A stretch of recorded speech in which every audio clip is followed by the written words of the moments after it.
Good evening, ladies and gentlemen, and thanks for tuning into another episode of the Dumpster Diaries Podcast. As always, I'm your host, Justin Allen, and today I'm here with a Shreveport legend, the very funny, the very hilarious comedian Alonzo Ortega. Hey, man, how you doing? Thanks for coming in, dude. I've been trying to get you on forever. I know, dude. I've been trying to, but, ice. It's been everywhere, Is that what we're doing? We're starting with now? We're starting with ice. Yeah. You got any? Speaking of that, man, I try to make sure all the guests feel comfortable, and I just wanted to make sure that there wasn't a wall between us. Right. So I'm gonna cross that bitch. So I try to give the guests all little trinkets and stuff. Right. So to do it right for you, man, I got you a nice glass of water with no ice. Fantastic. And you want me to put this on my back, you racist piece of shit. Why are you doing this to me right now? Oh man, I mean, I've seen you perform a lot, man. Like you're really funny, and I'm not sure if you're actually racist against white people or not. No, I am. I am going to get married to a white person. Oh, recently. really? Yes, she is. Look at you, man, crossing cultures and shit. Yeah, she's also pregnant. Okay, so she's having a baby. She's half white, half Mexican baby. So he's definitely going to be here, for a while. I don't want him to be, taken away. Yeah. So that's good. She's actually Italian. Mm-hmm. So. Really? That baby is half Italian, half Mexican. Like Italian? Or like Italian American? All right. Italian American, you got me there. We doing like some Soprano shit? Or Godfather? No, let me see. Soprano. She's crazy. No, I'm kidding. She's the best. She's good though. She's October 31st. That's when I have the baby. Yeah. So. Halloween. It's gonna be scary ass. It's gonna be scary. Imagine if your doctor's like out at a Halloween party and has to get called in. He comes in dressed like Batman or some shit. He's pissed. It's like, what the fuck?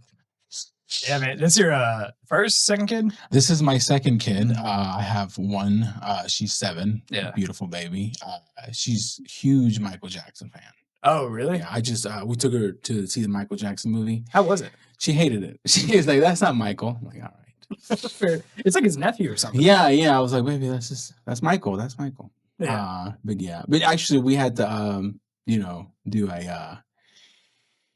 She's okay. She's okay with Michael Jackson, but now like she's really into like Prince, and other dead celebrities. So just like, what the fuck? Yeah, man. So is she full? No, Mexican, she's half black, half Mexican, and then my new baby is half white, half Mexican, and then my next baby is gonna be half Asian, half Mexican. I don't know yet, but we'll figure it out. Yeah, I'm just so it's like the United Nations. That's right. I want it all. Like, hey, we are all God's people, right? Yeah. I feel like it's all good. Look at you, man. You're just basically breeding out racism. I'm trying to. And I love dumplings, so we get there. That's cool, man. Being a dad, No, it is. You know what about being a dad? Yeah, it's crazy. It's like it learns you get to like experience what being patient is like, because look, nobody wants to hurt kids. Nobody wants to, right? Nobody wants to whoop kids. Nobody wants to do that. Okay, yeah, that's what I mean. Like it's and but whenever they're acting bad, you're just like, what do I do? So what I've been doing is that I put her on the wall and she does squats. So you have to like learn how to parent in a way where it's like in this new world where you can't really hit kids, you have to find a new way to parent, Are you a child beater? Is that why you're why are you not agreeing with me on this? I don't know what to say. I advocate against violence at all costs. Obviously, so that's no violence. It's usually a pretty good stance to be at. That's good. Yeah, I hitting kids is not really my forte. I don't have any kids, so you don't want to understand. I know what I'm saying. I think parents understand what I mean. So that's one of the things, if you don't want to hit your kids, start making them do exercises, that's what I'm saying. You're just like a SEAL training. Yeah, that's all it is, with the screaming and the... Start shoveling sand down her shirt and stuff, Hurry up! Yeah, I spent 10 years in the military. It's giving me some flashbacks. So, that's right. Yeah. That's right. How, do they treat y'all like children a little bit? Yeah. Really? It never stops. Oh, man. Do they really scream at y'all? Yeah, like when you're in training, for sure. Oh, yeah, okay. But when you're out of that, it's more respectful. Yeah, when you get done with your training, it kind of becomes... it depends on what you do, but it kind of becomes like a 9 to 5 kind of thing, right? It's like you got set hours, you work Monday through Friday, typically, right? Depending on what you do. But yeah, I mean, it's still the military, so you still are dealing with, some rough assholes. Yeah, for lack of better Were terms. you an asshole? No, dude, I was actually one of the most chill guys. Because when I got out, I was a staff sergeant, so I had guys underneath me and stuff, and I would constantly get in trouble for being too nice. No way. Yeah, I see. And I was like, well, my goal, like, I would tell others. I just want everybody to be friendly. Yeah, I was like, well, the job already sucks enough. I don't need to make this shit. We're even at war. Yeah, I have a really funny story about a lot of that stuff, man. But yeah, man. So like all my other sergeants, like they called them non-commissioned officers. They were kind of dicks to a lot of people, and then they would just be assholes to people at work, just berating them, treating them like shit, and then they'd be like, "Why is our suicide rate so high?" God damn. I'd be like, "Well, I don't know. Maybe you should talk to the guy, like try that, I didn't know there were so many suicide rates. Dude, the United States military leads the way, in suicides and sexual assaults. God damn. So we're just killing ourselves and raping each other nonstop. Nonstop, bro. Fucking red, white, and blue. American dream right there. We love you.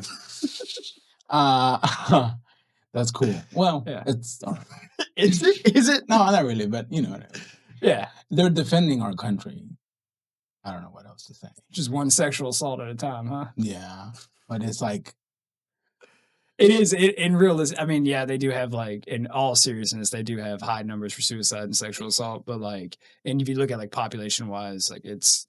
They're not all just killing each other and raping each other. You said it. It's a small amount, Yeah, I got you. So... I had this theory because I worked as a... It was called a SARC. It was a sexual assault response coordinator for a while. Really? And so if someone is sexually assaulted, this is a hotline that they can call on the base. And then you take them to the hospital. They do the rape kits, all that stuff. Really? Did you ever have to go through that? No, fortunately, I never had to. Right. Nobody found you attractive. Yeah. Well, I'm not getting raped. It's helping people who've been raped. Sorry. But so... and I was like, okay, cool. And I remember going through the training and they were talking about, statistics, and they were talking about, what percentage of women have experienced sexual assault. Sexual assault being, by their definition, defined from unwanted touching all the way to full-on penetration, like sex, Jesus. Right? Yeah. So I was like, okay. And then I can't remember what the number was. It was pretty high. They were like, yeah, it's something like, I can't remember. I'm going to misquote it, but it was 10, 20%. I was like, damn, that's a lot of women reporting that. It was 50, but whatever. Those are the numbers that made it. And then I remember in the training, they were like, and 1% of men. And then I was like,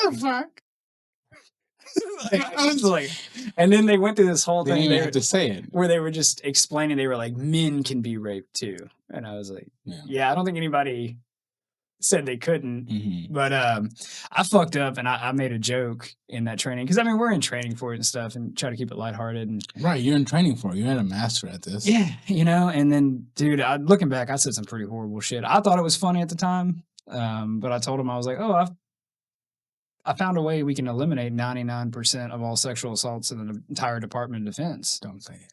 And they were like, oh, really? And I was like, yeah, just don't let women in. Damn. That's crazy. And then I turn around and look, and it's like an auditorium of women, dude.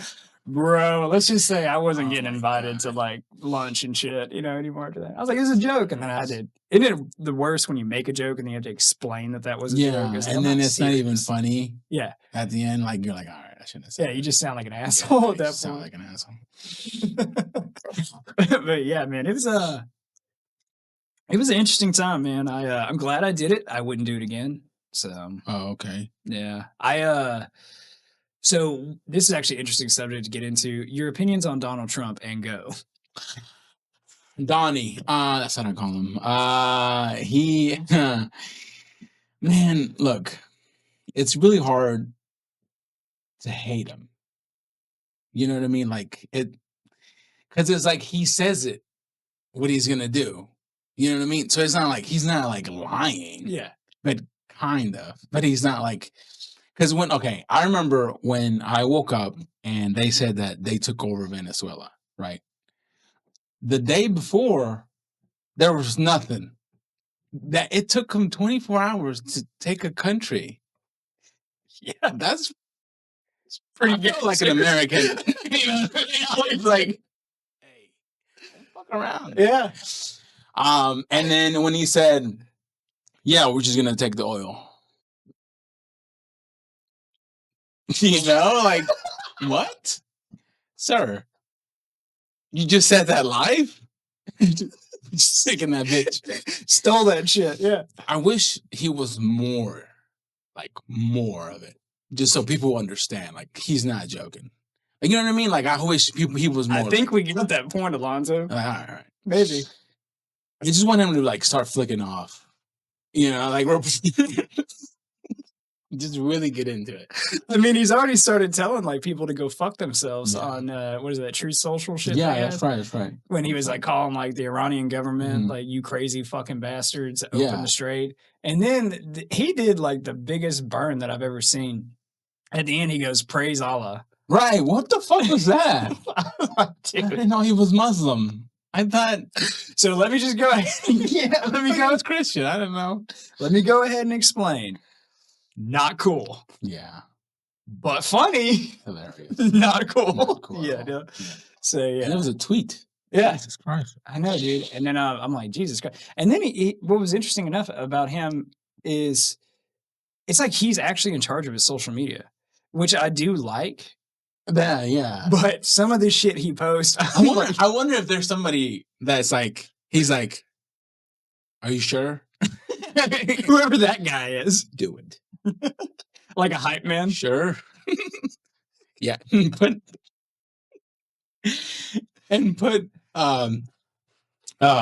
was it Allah? Hell, what praise Allah. Praise Allah. Put that at the end. Yeah. Dude, that's like literally, I mean, he's a comedian. If you really stop and look at it. Yeah. Now, I mean, because he makes these jokes and then he literally puts tags and shit. Yeah. And it's just like that. And he's like, oh, I'm going to type this message and cuss him out. And then he's like, oh, what this is going to be funny. Praise be to Allah. This is going to be fucking great. Send. They're going to love this shit. Yeah. Yeah, I do believe he is some sort of like comedian and he wants to like, he's funny. If you can separate and look at it objectively, he says some of the funniest shit. Like if he wasn't the president of the United States, you know what I mean? He would be the funniest guy I know, But yeah. Fortunately. That's the thing though, man. They voted for him. It's like, I don't know why people get upset. It's like, you should have voted if you're upset. Well, if you're, next year, whenever the voting. That's why I know it's going to be Republican again, because I don't even know when the voting is. When is it? Is it next year? I don't even know. Is it in 2 years? How much does he have? How much do we have of this? 3 years? Yeah, it's going to be 2028. Damn. Yeah. God. Yeah, we'll vote in November of 2028. Oh, okay. That's cool. You look a little worried. How long do we have of this? I can't. Bro, he's on a fucking roll, man. And so here's the thing, and like full disclosure, and I've talked about it on the show, because I've done a lot of political satire. Yeah, I know you voted for him. Yeah. For sure. I saw that intro and I was shit. This is not where I'm supposed to be. No, but put yourself like, people will watch this, obviously see the intro, and then it's like I'm inviting a Hispanic onto the show, and it's like, hey man, yeah, we're very. I tell everyone else, like, yeah, man, we're very laid back, we're chill, we're very open to anybody. Yeah. But then watch that fucking imagine, and it's like sending you a whole other message. Holy shit. Yeah, man, we're gonna change it soon. No, I love it. I think we're gonna change. I actually want to say money. Just to the bottom of the just send a message over. We should change it up. We should just replace it with the Mexican flag for your episode. I appreciate it. But yeah, man. So I voted for the guy. I was like, whatever. Yeah. And then, but I've always been on the show, in all seriousness, not even joking, I've always been really hypercritical of government, even people that I vote for. Yeah. Right? That's good. And yeah, especially people that I voted for in the past. And so it's just interesting watching him, and people are like, man, like, but you voted for him and all this other stuff. I was like, yeah, doesn't mean I like everything he does, or I think he's good at what he does, particularly. I just think he's better than the other option that I had, That's true, man. I mean, we had the shittiest options, and it's like. But I warned people on this show, I was like, you thought the first term was crazy. The second term is where shit is going to go down. Because I told her, I was like, look at it historically. Every president, the first term, they play it cool. Okay. Second term, we're going to try some wild shit because I don't have anything to lose because I can't do another term. Yeah. And so that's where all the crazy shit starts kicking up, man. Do you think to use the second term to gain money? Like they start making deals to whether it's like, it's not a deal. I'm trying to decide if you're doing a joke about I'm going to something. Yeah, it be. Yeah, I mean, it could be. I see potential. I never know. Yeah, I'm trying to keep a straight face. You know what I mean, though? Like, they use the second term to make money. I think that's kind of what he does. Yeah, okay. That's what Yeah. I would do the same thing. Because it's really easy to, like, because I don't know right now if you know, there's, like, Trump said something, and they're bidding against it. And then he's changed his mind. And stuff then he changes his mind, and then they made millions of dollars. That actually brings up like a really interesting point. And the whole reason I brought up Trump, just because I'll talk about some stuff in the military that he did that affected me directly.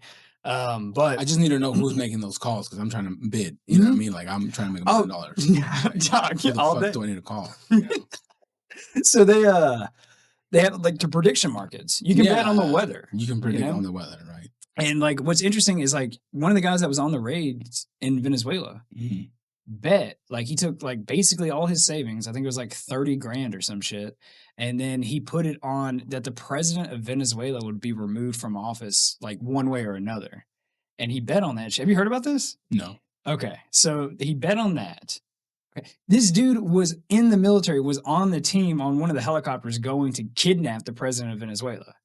So he knew that shit was going to go down, right? God. So he bet all his money on that shit. Of course they won because they kidnapped that. First of all, I didn't know we could just kidnap a president of the United States or of another country. Like that was pretty gangster. And then you see what he was wearing on Nike. Who bought him that? Where's that from? Yeah, anyway, I guess Nike's in Venezuela. And so this guy in the military, he made like almost $500,000 off of it because it was such a long shot of a bet. Right. And everybody was like, what are you talking about? So he just put up this proposition. People took advantage of it. And he was like, here we go. And he made all this money. So now they've charged him with a bunch of shit. Like he's looking at some serious prison time over this. And Trump said that he's going to look into it. But then he made a joke. He was like, he bet on the winning team. Like, you know what I mean? There's nothing wrong with betting on yourself, you know? You can't be mad at him. And so I'm kind of like, dude, like, fuck it, dude. Like, he didn't know they were going to be successful. It was a legit bet, you know, like you could have went the other way. That's all I'm saying. Dude, I'm telling you, we woke up that morning and they were like, Venezuela just got taken. What?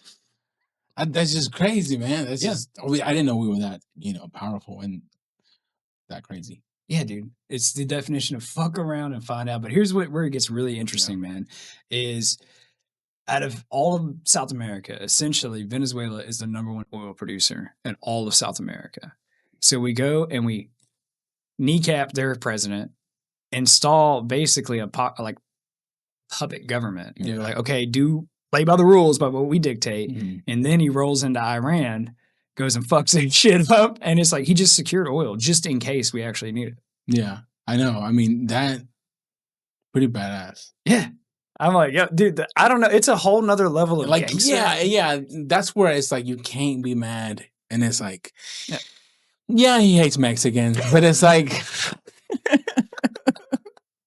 you got gas, don't you? Yeah, you know what I mean. Nah, it is $4 a gallon almost. Right, it now. is $4 a gallon. I was like, God damn! I was like pumping the other day. I was like, Jesus, I almost Christ. didn't come over here for that reason. But yeah, it's $4. And at first, people call me a bitch for driving a car, but I don't care. Dude, I drive a sedan as well, okay? Yeah. And I see all these guys in trucks and shit. $200 aren't like, what? Because they'll talk all the shit. They'll be like, oh, you little pussy ass 4-door, right? And then I'm like, yeah. And then you'll see him at the pump and you are what you eat. You know, they're like crying and shit while they're pumping, you know? And I'm like, yeah, dude, it cost me $40 to fill up. But like some of my friends, you know, they got like big ass trucks and shit. They'll be like, oh yeah, it was fucking 100 plus, you know, to fill up. Yeah, I know. I'm like, fuck that. Damn. And that's all they do is drive. And then what gets me, dude, because I just love making fun of everyone and everything. What gets me is like the people who start bitching the most, they'll usually have like a Trump like bumper sticker or something. And I'm like, yeah. You know what I mean? It's like, I'm like, come on. Yeah. You got it. So yeah, it's really entertaining to watch. But man, so when Trump went up for his first election, okay, when he was first running, I wasn't sure about him. I was like, I don't know, man. And then he was like, all Mexicans are rapists, and you were like, yes, yes. He gets it. He gets it. He gets it. He understands the assignment. So yeah, man. So I vote for him or whatever, and I'm like, cool, whatever. Like I'm kind of like, let's shake it up, let's drain the swamp, let's get all these career politicians out of office. You know, yeah, the drain the swamp that was amazing, right? I like that. Yeah, right. Let's get our money back because I don't think there's any reason someone should be able to hold a seat in Congress for 40 years. Right. I don't think so. You know, but so I was like, cool. This motherfucker drain the swamp and put more swamp water. It's like, what the fuck? And so I vote for him, and I'm like, all right, waiting for him to get in office. And then I get stationed in South Korea. Okay, South Korea. Yeah, so I'm on the border of North Korea, basically. You fucking these bitches. Were you? No, South Korean bitches. They're cute, but you didn't. Nah. One. Nah. Oh, you were married. Yeah, I didn't. Yeah. We did it. Yeah, you got an ex-wife. Thanks for reminding me. I was almost over it. Ah, shit. That's my bad. No, I did, man. But Koreans, they get down and they party really well. Really? They dude, it's a fun time. If you want to take a cool vacation, go to South Korea. South Korea. They love American culture. Like they just love it, man. They watch like our TV shows. They get our music. They're just about having a good time, man. And they party. I mean, everything is just a fun time there, man. And they're super nice. There's no crime. They're very respectful people. It's amazing, man. Wow. So I end up there as soon as Trump gets elected. Like I get there and he takes office, and I'm like, all right, let's see what the fuck happens. So then this is back when it was Twitter. So he starts shooting out tweets to Kim Jong. Yeah, like the fucking dictator of North Korea. And you're like his neighbor. Yeah. Yeah. So every day, he's like talking shit back and forth. First of all, I didn't even know they had fucking Twitter in North Korea. Okay, but apparently I think he has. He might have the one phone that can do it. And so like Trump, he just keeps saying all this crazy shit. And so they start putting us on standby with like our fighter jets. Wow. Like, hey, something could happen. We have to be ready at any moment's notice. So what that means is nobody can drink and everyone's working 12-hour shifts waiting for something to go down. Wow. So every time he would send a tweet, it'd be like, well, fuck it. There goes my weekend. You know, like, and it would just, and you'd be working for no reason. And you'd be like, God, okay, all right. And then I remember one day, dude, I downloaded Twitter because of this shit, because I was getting information about the United States, about the president of the United States and what the military was going to do quicker than what the actual generals in charge of us were giving us, because I would just get it straight from Twitter. Yeah. I was like, that's insane. Straight from Donnie. Yeah. I'd be like, dude, I got this shit on lock. Like pull out my phone and be like, holy shit. And so then I remember one day I wake up and I've got like 50 messages in my inbox. And prior to like starting the show, like that never happened. It was like one off occasionally, right? And I go and look and everyone's like, are you okay? Are you all right? I'm like, fuck, what happened? You know, like, first of all, I'm like, who died? You know? And then I see that's when Donald Trump gets in an argument with Kim Jong-un. And Kim Jong-un threatens, he was like, oh, well, I got a nuclear button. Mm-hmm. And Donald Trump goes, well, I got a bigger one. Right? And so they're just playing like this shit. Like showing who has a bigger dick. Dude, yeah. And so I'm like stressed out. I'm like, all right, fuck it. We all know it's Kim. Yeah. There you go. That's a good one. You got a sex tape? But and so anyway, man, I get done with my tour there, right? I'm like, just at this point, I'm like, get me the fuck out of here. So I'm there for only a year, and I'm like going to Germany next, and I'm like, nothing's happening in Germany. Let's go. As soon as I land, it's like Donald Trump was following me, dude. As soon as I land, he starts talking all this shit to the chancellor of Germany, like basically their president. Mm-hmm. And he's just basically, they're going back and forth with the same shit, like fuck you.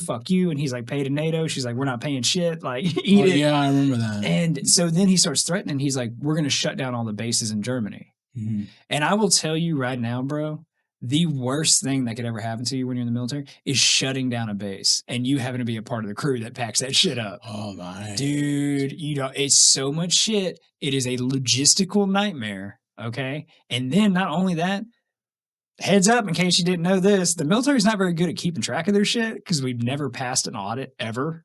Right. Like there's like something like almost over $2 trillion we can't account for in spending. 2 trillion. Wow. Yeah, look that shit up. And then the next day, 9/11 happened when they found that out, by the way. So anyway, so I get to Germany and they're like, yeah, we're going to shut down this base. And I was like, the fuck we are. Right. And so I'm like, all right, like I'm not doing this. No, no. And so a deployment comes down to go to Iraq. And I was like, fuck it. I'll go to Iraq. Like I'd rather deal with that. You'd rather die than pack shit up, dude. And so I end up in Iraq, and I'm like, all right, at least he's not there, like fucking with me, right? And then, dude, I get there, and then he just starts talking all this shit to Iran, and I was like, motherfucker, dude, he's gonna get me fucking killed. Like I'm gonna be, and dude, it was just the most craziest shit, the hardest I've ever worked in my entire life. Like I think there was a day, well, it would have been 2 days for 48 hours straight. I worked like no sleep or anything like that. Like I mean, because we were really doing real shit and bombing, and then he took out I wasn't there for that, but then they just kind of let up. That's when he took out that general, the Iranian general, and it caused a bunch of shit and stuff. Oh, yeah. And from that, I actually got really lucky. So I'm working my ass off. I finally get the fuck out of there, okay? And getting out of there was like a bitch because he's pissing off ISIS, which is like surrounded around the base, like hidden out.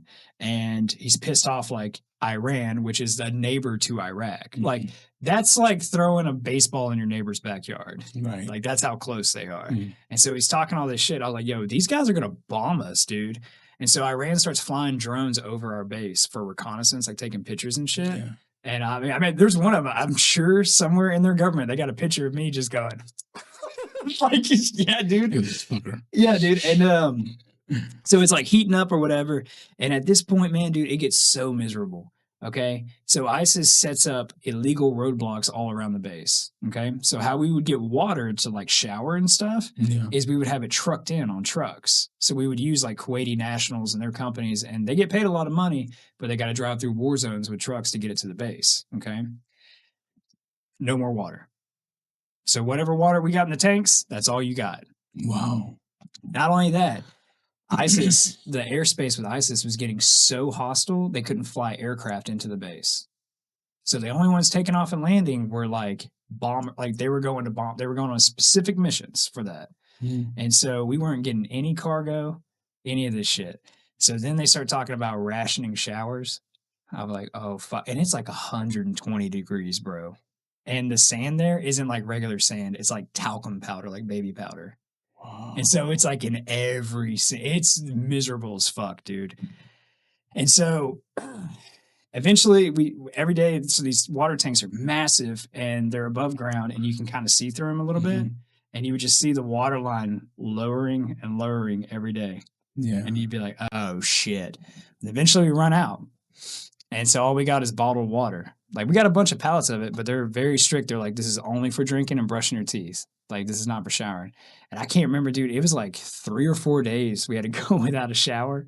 Really? And yeah, dude. And then eventually they got the roadblocks cleared. And then it worked out. I was like, oh my God. And the water came back on. And I remember showering. And dude, I was like tearing up by the time I got into a shower. I was just like, just sitting in there, like, because I was like, holy shit. You just got raped. Basically, yeah. And so I get the fuck out of Iraq, right? And then literally like a few months later, that's when he kills that general. And then Iran, in response, shoots all of those fucking missiles and hits the base that I was at. I missed it by like, I don't know, a couple of months or whatever. That base that they just hit? Yeah, I was at Al-Assad Air Base. Yeah. What? And so I knew, so I was kind of freaking out when I came back because I had friends that were still there. Mm-hmm. And I was like messaging them. I was like, hey man, like, are you okay? If they had internet or whatever. And they're like, yeah, we're all right or whatever. But yeah, dude, I was like, holy shit, dude. And so that's fucking wild. So I voted for the guy. That's the fucked up part about he all almost of it. Killed you. He almost killed me on multiple occasions. Crazy. But yeah, man. So. I didn't even know that different presidencies changed how military operates. Mm-hmm. That's crazy. Yeah. Yeah. Well. Yeah. It gets so typically most people in the military will vote for Republicans. Really? Mm-hmm. Because Republicans are very big on a large military budget. I didn't even know. Do they make your vote? No, you can't make someone vote. Well, obviously, but everyone votes. Do they like make it to where it's frowned upon if you don't vote? No, they kind of they leave it alone. Really. Oh, okay. Yeah, okay. they kind of leave that. You're not supposed to really even talk about it or anything like that. Like you can't, like in uniform, you can't like officially side with any one candidate or anything like that. So they keep, I've noticed that. But everyone votes Republican. Yeah. Well, I've noticed that, especially white people, they don't like talking about voting or money, but they talk to you about fucking their wife. Yeah. You notice that? And it's like, wow, come on. Yeah, white people are insane, man. Like it's funny because how I dress, which I'm not dressed like I normally am, but I mean, you see. Not only will they like talk to you about fucking the wife, they'll let you fuck your wife. Like they'll let you, come to the room. Well, like because not all white men.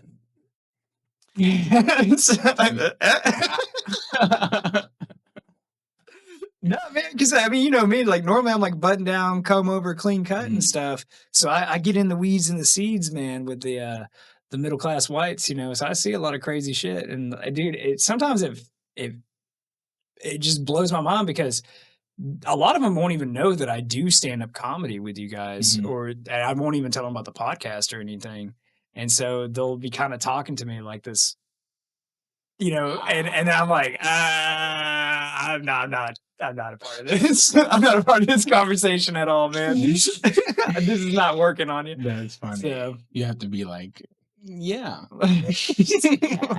Yeah. Yeah. Yeah, like the big one was when the immigration stuff that was coming up or whatever, and everybody's like, "You need to get them out of here!" Like, and then my favorite thing that got me was just like, they're all like they're illegal anyway, but they're all like criminals and rapists and drug traffickers, and I was like, I hear what you're saying, yeah, but I don't think that's entirely the case. Yeah, I know, and it's one of those where it's like everybody is bad, everybody is good. You know what I mean? So you can't really like pinpoint. But yes, there has been the illegal part.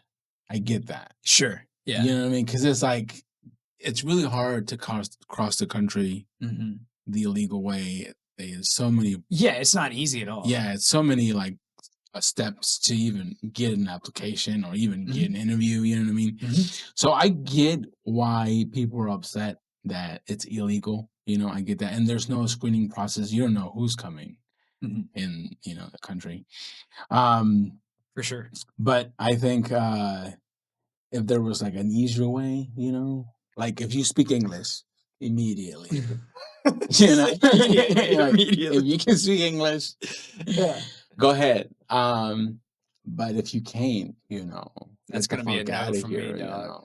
Hey, hasta la vista. I get it. It's pretty racist for you to say that, but hasta la vista. Yeah, it's pretty fucked up, man. Very racist for me to say it. But I'll say it. Nah, say it with your chest. Not my chest. I don't care. But I do think that it is like hard, Yeah. And people are like, it's very difficult. It's man. very difficult because I knew a lot of guys from when I was in the military. They, they get stationed overseas, so they would marry, like, say they were stationed in Italy, they would marry an Italian woman, or they like a real Italian. Wow, fuck you. Or like a German or whatever, Japanese girl. Yeah. But even then, like, even still being married and getting them the proper paperwork was a fucking nightmare. Right. Have you ever seen that show 90 Day Fiance? No, but it sounds like a horrible idea. It's the worst thing. Basically, let me guess, white people. Yes, but dude, it's like white people. It's like they can't get local ass, so they have to go across seas. Like they have to get a passport to get put. Like what? Yeah, it's like you have to get. I know exactly what you're talking about. Across the country. I will never understand it. But I don't get it either, man. That's what they do, and then there's most of these people are like, they're so ugly. I get it. You know what I mean? It's like, all right, that's the only choice you got. Fugly is the word I like fugly. To use. Well, and they're fuckable, but they're ugly. Oh, that's what that means. Or it can be fat and ugly. That's what I thought it meant. I say fuckable, but ugly. Okay, that's more nicer. Yeah, fuckable. It's fugly. They're fugly. So you've never outside the country when you were stationed, you didn't mess around with any. You were married the whole time. Yeah. I was all legit, man. So, I got you. Yeah, it was a good time though, man. I mean, I had fun. I still partied and stuff and did shit and everything. I mean, she wasn't with me in South Korea, but we lived in primarily Germany together. So that was a cool time. That was a solid 5 years of having fun out there. I mean, dude, I got to travel and stuff, man. Like, because I lived on the border of essentially like France and Luxembourg and Belgium and stuff. So for me to go to France, it was like a 30-minute drive, man. France, yeah, Paris and stuff. Yeah, they're fucking assholes. Are they? Yeah, the French are assholes, man. So they're fucking assholes. Yeah, or they're mean people. They some freaks. They're just very blunt, where it comes off as being rude, because their mentality is, you're in France, you need to speak French. And I get that, but I'm also but I'm also only 3 minutes across the border.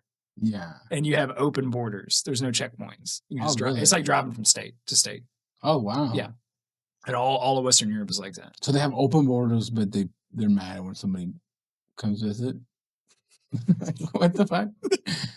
I get it. Yeah, it's like you can come visit, but don't stay. Yeah, don't stay. Right. Yeah.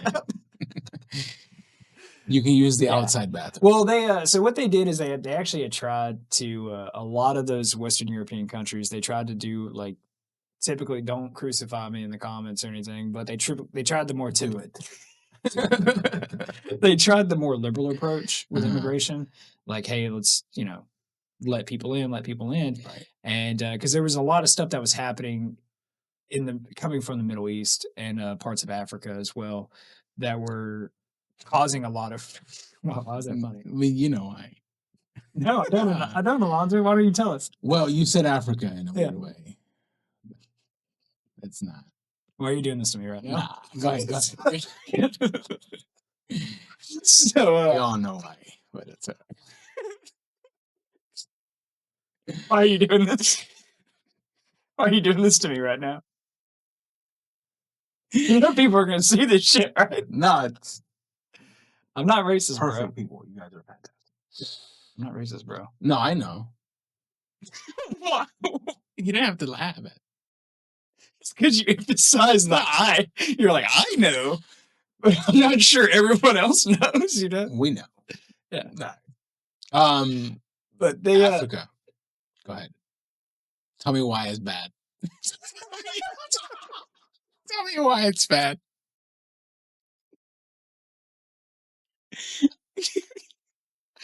Oh my God, dude, you're gonna get me fucking shot. Oh well. Dude, we live in the 9th most dangerous city in America. You're right. Airline, you'll be fine. It's fine. I'm gonna cut that out. Yes. Oh, that's right. Just give up my fucking address. That's my bad. No, but you're in like a nice part, you know. Yeah. You're not in Africa? No, exactly. You're not. You're in the good spot. Yeah. Yeah. So are you really worried about being shot in this area? Come on. You got a pond next to you. You can go fishing on your lunch break. Yes. Yeah. Yeah. No, I'm not worried about getting shot. It's a gated community. But yeah, man. So they tried the more liberal approach. So they let a lot of people come in. You probably remember like the Syrian refugee crisis when that was happening. Remember that. Yeah. So you all of a sudden you just got like tens of thousands of people that literally have nowhere to go. Yeah. And so the thing is Western Europe, Turkey is essentially the cutoff point between Europe, the West, and the East, pretty much. So they were coming through Turkey, and Turkey was like, we can't fucking handle these guys. And Turkeys are members of the European Union. They're a member of the European Union. And so they leaned on the EU. They were like, you need to take some of these refugees. Mm-hmm. So then all of a sudden, and I saw this in Germany, man, like there was a village next to mine. There was only 1,000 people that lived there. Then all of a sudden, like overnight, there was like 200 Syrians living there. And a village? Yeah. Wow. Yeah, they don't call them towns. They call them villages. Right. So that was like, what, 3 huts? Or it's not a... I don't know. It's not a village. Oh, I'm sorry. Is this some lost it's not some uncontacted tribe. You know there was a war, right? Like they had great engineers. I kept thinking about built, Africa. Like, I don't know why I shouldn't. Why are you still on this Africa? That's my bad. I don't have a problem with Africa. All right. He doesn't have a problem. So it was 200. That's crazy, man. But yeah, so there was a lot, and they brought them in. But like the problem is like these people didn't have the culture of any of these European countries. Mm-hmm. They didn't speak the language. There was nothing. So a lot of there's a lot of poverty. There was a lot of crime. There was a lot of things that were happening and stuff. So then the citizens of the countries started to protest and get really angry about it. Which you could like argue and be like, okay, I can understand to some degree. Yeah, it's like let's say you're at your house, right? Mm-hmm. And then 200,000 come to your house. You're gonna be pissed. 200,000 what, Alonzo? What are they? Syrians? Sure. What are they? I thought you were gonna say Africans. Oh yeah. Bunch of Africans come to your house. I don't. It's gonna be pissed. Anybody really? Even 200,000 white people. You're like, yeah, well, for sure. Yeah. Good God. Okay. That shit. Definitely like an audience. Like a fucking AC/DC concert. Yeah. It's just Africans or Syrians out there. You know? Well, they are brown. Yeah. It's same. Same. That's crazy. Yeah, dude. It's just a hop, skip, and jump. Yeah. It's like completely different continents. Tomatoes. Yeah. No, but I mean, I get it. Like, you know, you got this problem. You got to like help them out or whatever, you know, because if you don't, I mean, they're going to be there regardless. And that was a little different because that was a war that was taking place. Yeah. You know what I mean? Yeah. So we got to focus on the main issue, which is really because, you know, we let a lot in. I mean, even like, you know, our State Department, we have some of the highest immigration rates in the entire world. That's what a lot of people don't realize. Their minimum quota they have to meet a year is 1 million people they have to let into the country. 1 million. That's a lot of fucking people. Now, that's the right way. Okay? Right. And so... Imagine how many the wrong way. Yeah. It's 5 million. And then, like, what gets me, too, is, like, it sucks because you deal with, like, almost like a humanitarian crisis, really. Even just talk about like our southern border and border. Like, I just wanted the African came out of you. It's his words, not mine. I live next to a pond. But I don't remember what the fuck I was gonna say. But yeah, man. So, but then the problem is like you get a lot of like bad actors that start going through there, and it's not even like from Central America, like Latin America. There's a lot of like Chinese and shit, and like Algerians and stuff coming through, and they're like associated with like enemies of the state of our country and stuff, and it's like what's happening here.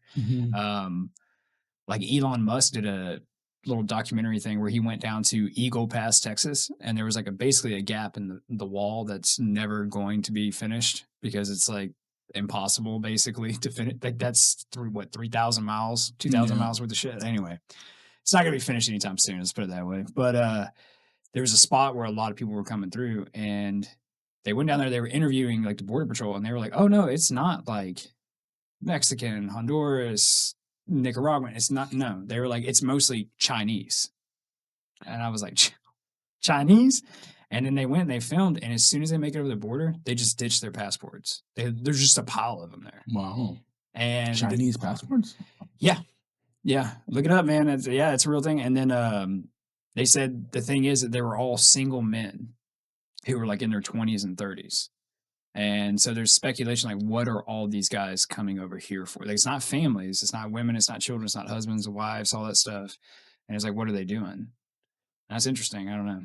I don't know. Oh, I see what you're saying. Like, I mean, I'm sure China sucks. Then you're saying they might be military. Yeah. I got you. Or they might be setting up some stuff in the country and stuff. Like another, compound chick in place or something. Who knows? Another Panda Express. Who knows what they're doing? I love Chinese people.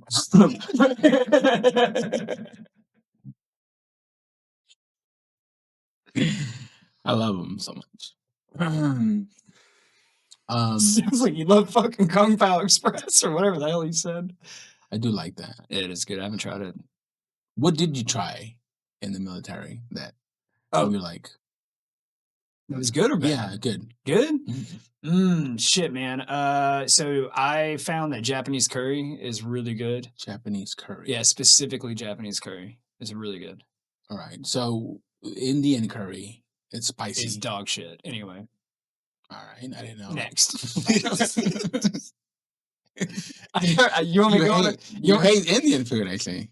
Oh, curry. You hate curry. You hate Indian curry. You hate it. The worst thing in the world. Yeah.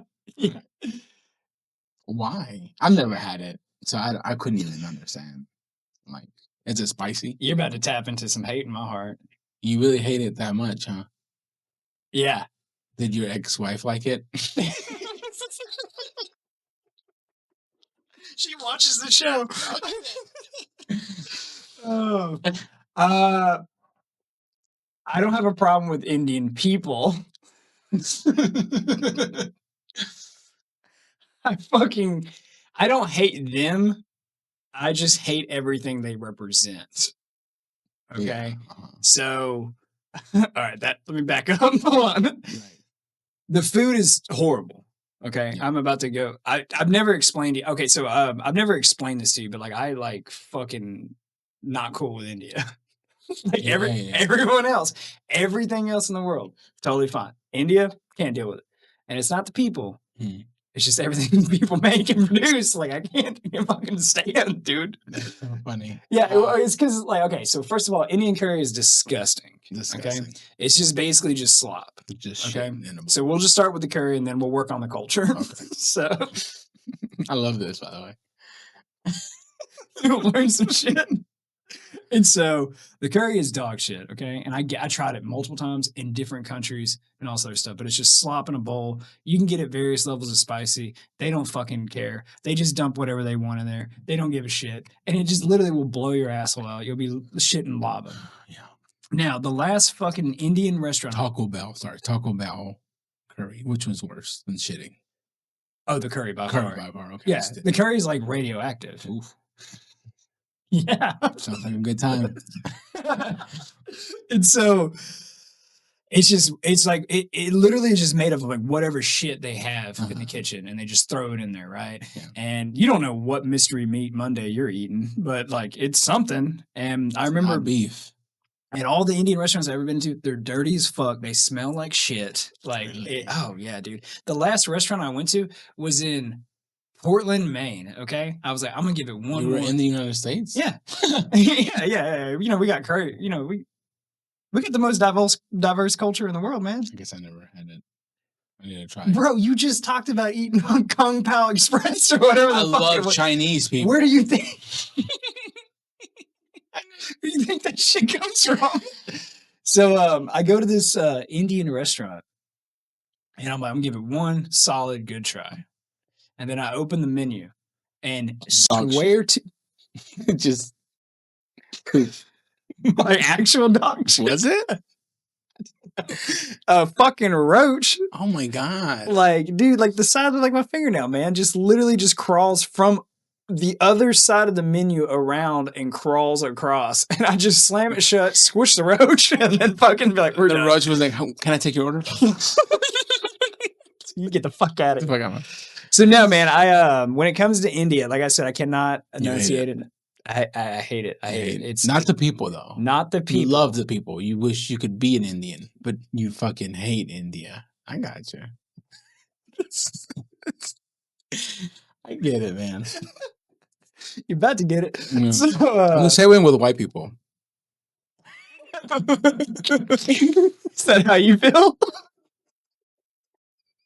I don't hate them. I just hate everything they Everything represent. about them. I just All right, so here's the thing with India, it's disgusting. All right, here's the they literally shit in the streets. Okay, there's trash heard about everywhere. that. It's so unsanitary. no It's- toilet paper. yeah, and then fuck it. I'm not even gonna touch the religious shit, but from the religious stuff comes the Hindu caste system. Have you ever heard of this?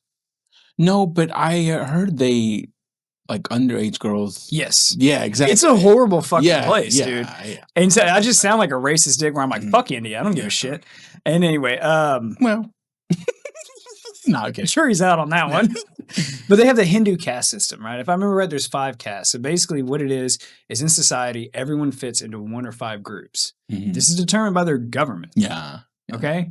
And basically, I can't even remember the names of them. It's like if you're a bitch, you're a bitch. Yeah. Like that's And it. then, but with that comes rights. Yeah. So it's not all Indian citizens have the same amount of rights. It's whatever caste system you fall into. I know. That governs how much rights you have. So if you're number 1, top tier, that's cool. You can do whatever the fuck you want. You can vote. You can own land. You can do this shit. You can run for office. Who gives a shit, right? Now, if you go down all the way to number 5, is what they have what's called the untouchables. These people are not allowed to work. They're not allowed to own property. You can beat them. You can rape them. You can fucking kill them, and nothing is going to happen to you. They literally live in dumps. And you can just pull over on the side of the road, just beat the fuck out of them, and nothing will happen to you. Wow. So yeah, it's called the Hindu caste system. Can't wait to go to India. Not to mention, like their prostitution is, they have a huge problem with prostitution. That's crazy. And I mean, I've lived in countries where that shit is legal, and I've seen it like regulated and done the right way. And then you got like India, but they don't give a fuck. Mhm. It's illegal. They You know, fuck it, and they bang underage chicks, and the That's- HIV rates are extremely That's high. the thing that's like the worst thing. I don't care about prostitution, but underage, Yeah. like that's where it's like, okay, you know, that's it. See what happens when you cross cultures and shit? We find things we can fundamentally agree on. Right. We're not fucking underage. I'm glad we established that, Alonzo. We're not doing that. But yeah, man. So it's just a shitty fucking country, and I'm like, fuck that Mhm. place, man. Like, I don't want to deal with it, but I don't mind the people, the ones that make it over here, Right. because they're right. usually my doctors. Yeah, they usually. Dude, that is true though, man. I actually had a because they're extremely intelligent. They have really good education system over here, and then a lot of them will come and pursue Yeah. higher education, like medical school and Right. stuff. And then they can also get a lot of doctors can get certified over there and go through all their like schooling and training and everything. But then they make way more money in America. oh, So they'll yeah, come to for America sure. and do it. For sure. I was gonna tell you,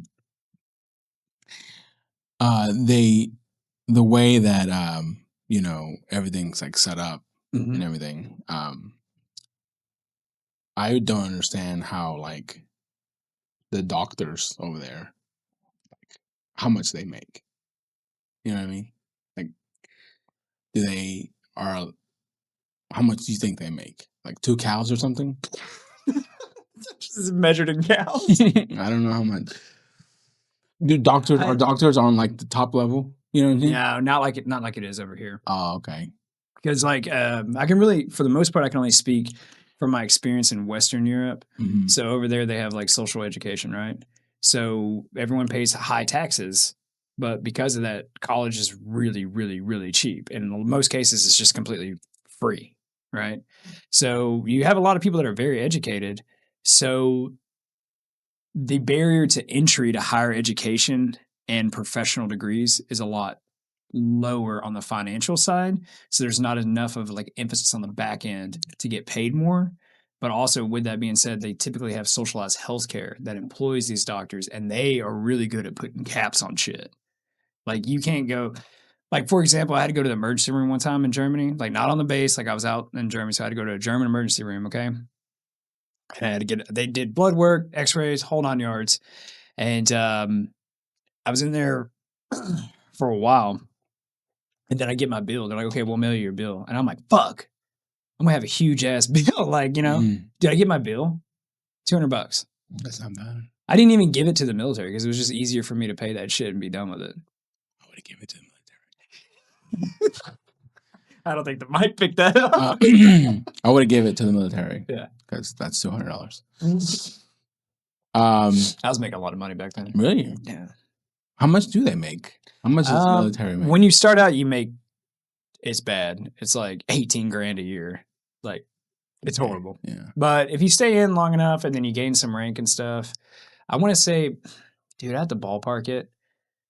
I probably had, with everything all included, all the benefits and everything like that, I was probably making somewhere around 70, 75 a year. And it wasn't bad. Yeah. And then I was day trading as well. So I was making. So you were the ones that were the key shy, you son of a bitch. Yeah. I was on the Wall Street bet shit. Were you? Mm-hmm. Wow.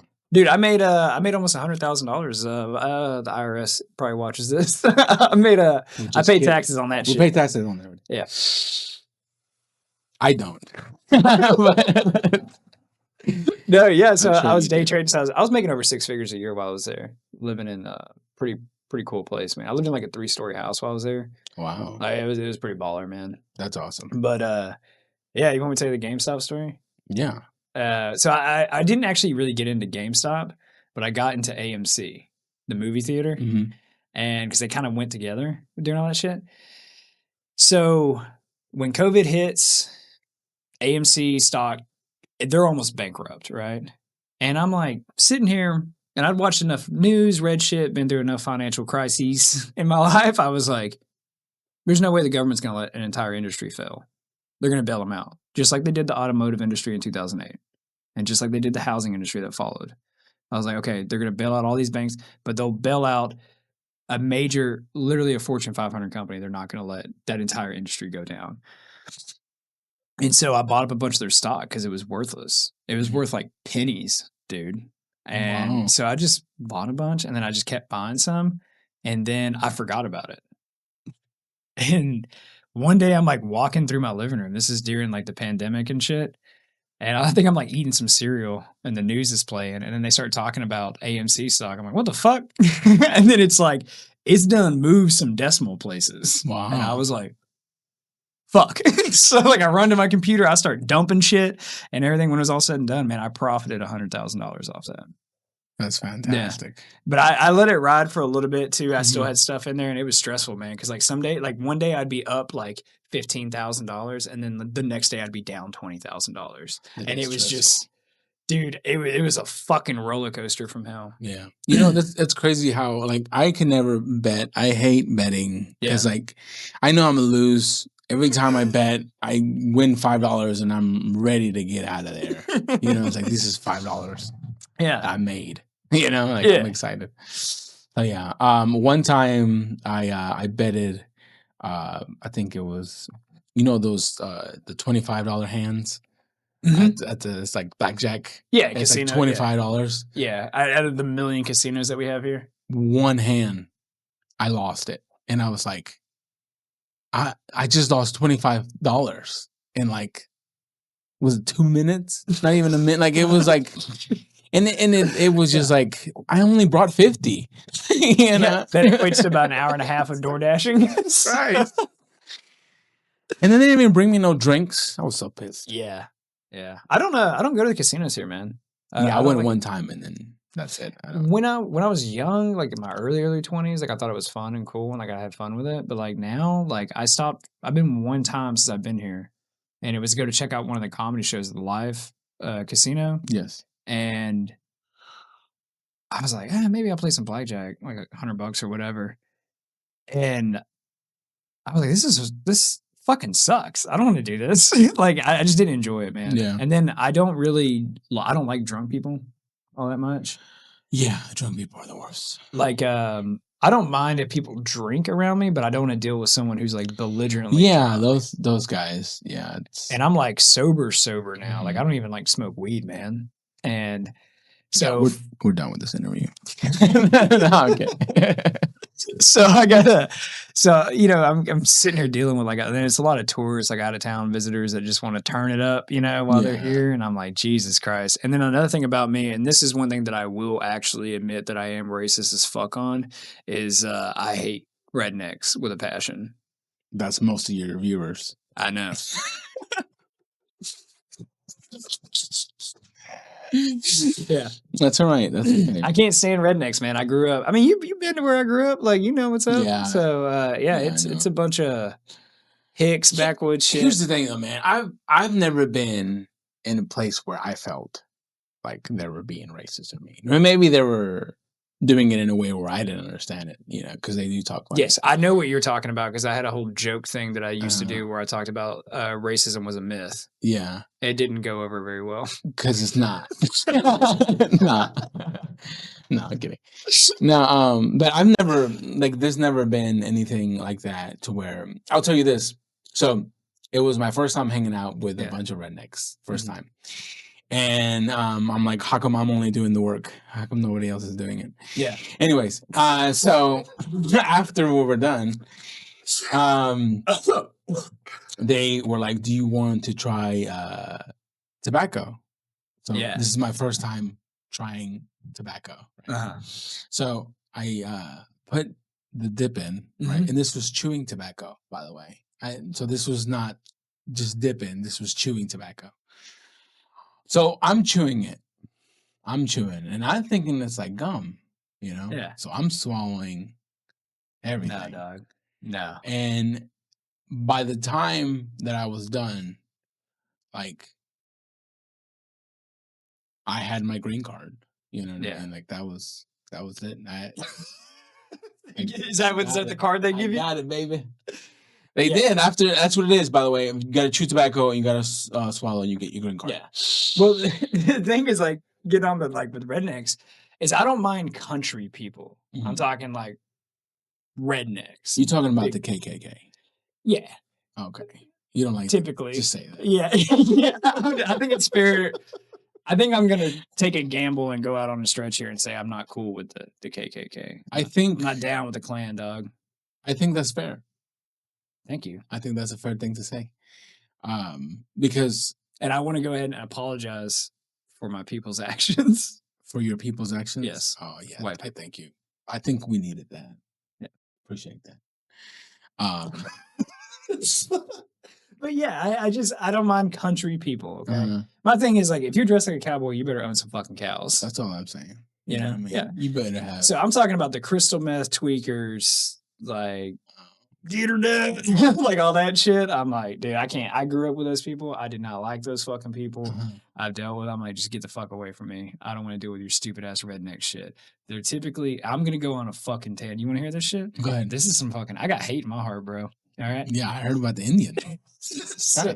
Look, I just can't stand fucking rednecks, man. Okay. They're typically just fucking douchebag pieces of shit. A lot of them are very undereducated. Most of them can't even fucking read, and then and for whatever reason, they breed at an exceptional rate. They be fucking for real. It's like I know a guy that I grew up with that fits this category.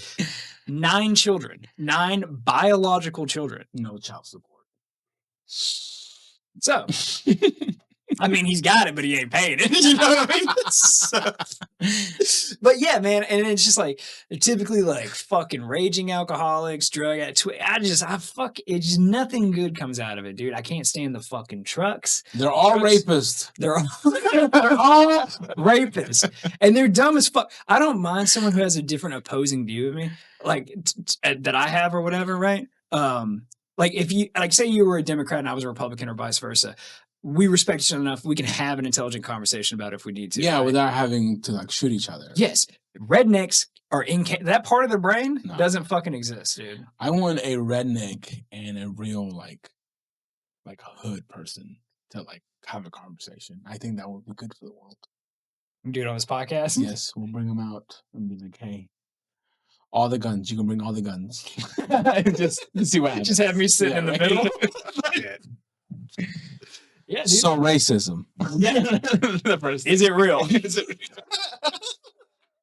That would be an interesting way to start that. Hell yeah. Because you got a redneck going, fuck no. Fuck no. Insert whatever other demographic you want. Nah. Yeah. I won't do it. Yeah. But I do feel like, we do need to talk about more like, racists, not racist, but race and be more like. I mean, yeah. I mean, it's probably easy. It's really hard. You know what I realized? I didn't know this, and maybe it's because I've never been to prison, but they are like, they're sectioned, Mexicans, black, and then you got 2 Chinese. Like they're, they're. And I didn't know that, because if I go to jail, I got to go with the Mexicans immediately. I don't have a choice, I think. Yeah. Or the Muslims. And then I got to join like some neo. You have to join the white people. You know what I mean? Shave like, my head. Yeah. No, he's a Nazi. For sure. They're going to be like, that's another bitch. You hear he hates Indians? Yeah. That's what I got. Well, I think it's interesting to see like the stuff in our culture is happening. Everyone getting so sensitive around topics like, say like racial aspects and stuff, right. Or like religious. Weird. And with us being comedians, that's what we make fun of. We grew up on South Park. Yeah. That's why I don't understand why there's like so many like bitches. Yeah, dude. Literally take a fucking joke. Yeah. Yeah, I can't tell you, even if like, especially in the stand-up game, okay, because I've seen so much stand-up comedy over the years that if someone performs and I don't like their joke, okay, just don't laugh. Just don't laugh.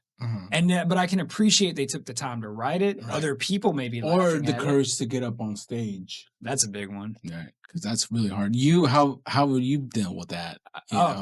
It's getting better, man. Yeah, it's getting better. It does get easier. It does. Yeah, you gotta like ease into it a little bit. I remember when I first started doing comedy, I didn't bomb for like the first 3 sets that I did, first 3 times. Oh, so you got confident. I got confident. I thought I was big shit, I was like, this is easy. Fucking Netflix, here I come. I'm ready. Yeah. Anyways, they told me they were going to do a Christian show. It's all going to be about Jesus. Not really all Jesus, but, friendly show. It's going to be all. And if you know my comedy, it's hard for me to be clean, by the way. I take showers. So... I don't know if they picked up all that about what we've been talking about for the last hour, but I think that's become abundantly clear, Alonzo. Yes. So it's already been an hour. Yeah. That's crazy. Yeah. Little over.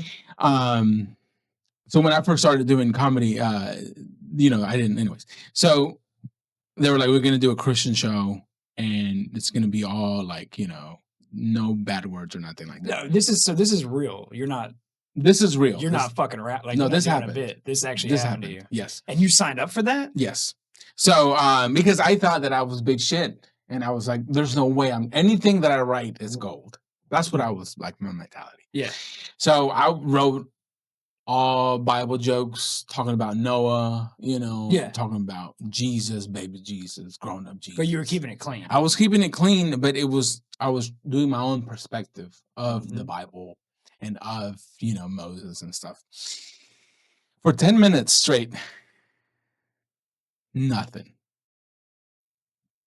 10 minutes. That makes me cringe hearing that story. Not like... I can only imagine how you felt. Because Do you want to like kill yourself? I've never bombed before. And it was like one of those moments where I was like, do I keep going with the bit? Mm-hmm. Do I change the bit? And I was like, no, I'm going to keep going. I'm going to keep talking about Moses and angel Mexicans. Yeah. That was the bit. It was like Moses was pissed because he didn't have angel Mexicans. Like that was that's it, because he needed to build the boat. Yeah, it's like they were like, Mexicans aren't angels. What the fuck are you talking about? Yeah. And so yeah, for 10 minutes, for sure, just bombed. And that night, I was like, should I continue? Or was this? And everybody was telling me, man, it's part of the game. Yeah, it's bombing really bad is a humbling experience. Very humbling. It makes you realize that you are not top shit. Yeah. And, you know. Do you critique yourself a lot? Like, are you really hard on yourself? I am my own biggest critique. You know? Same here. Because when people tell me advice and stuff like that, I understand. I take it, the things that I think are beneficial. You know what I mean? Like, I take the good stuff that I think that are like, oh, helping me out. And then some of the stuff where I think that it's not really like good advice. I would just be like, yeah, that sounds good. And then I just keep moving on.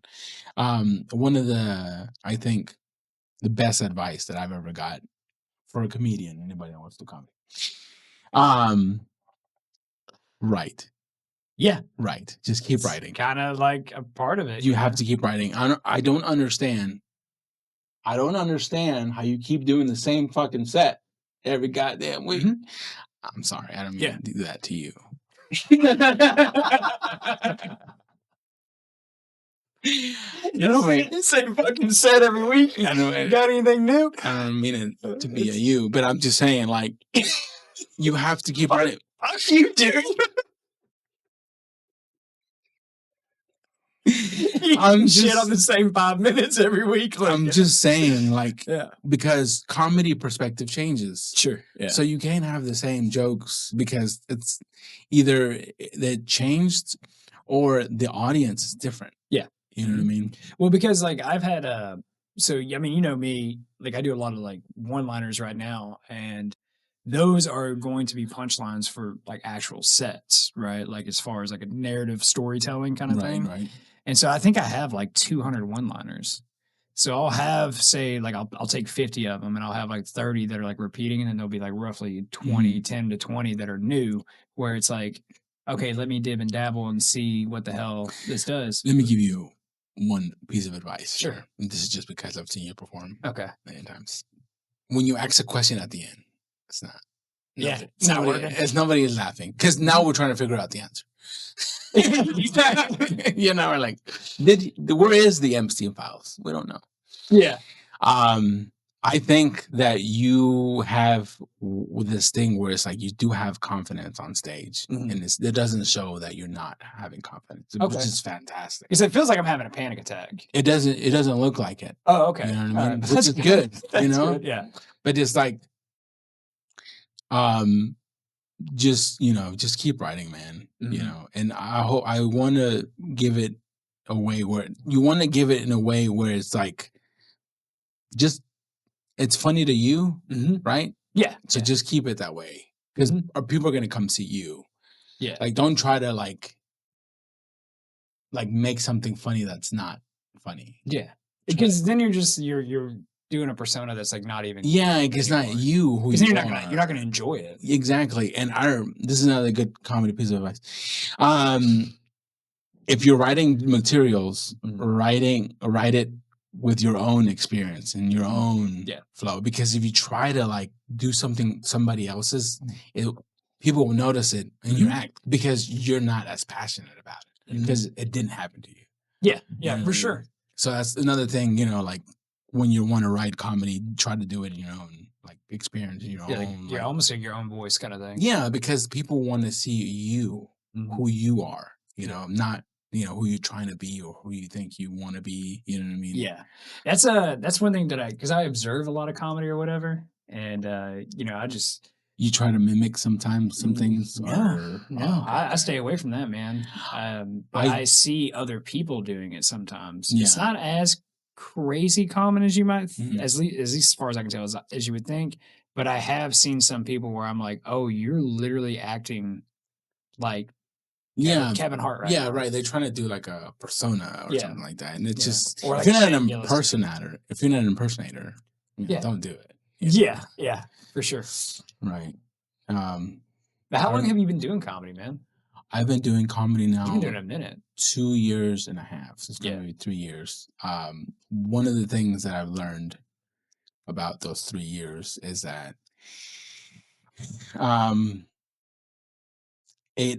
it's the bigger crowds. It's the easiest. Really? Yeah. For some reason, I've kind of noticed that a little bit too. It's like a group thing, where if enough people start kind of laughing, it gets contagious. More people laugh. But you can only be good at those big crowds if you can master the little ones.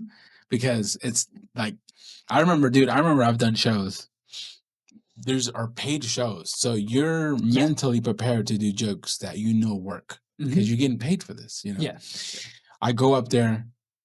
2-3 people are in the venue, and that's including the bartenders.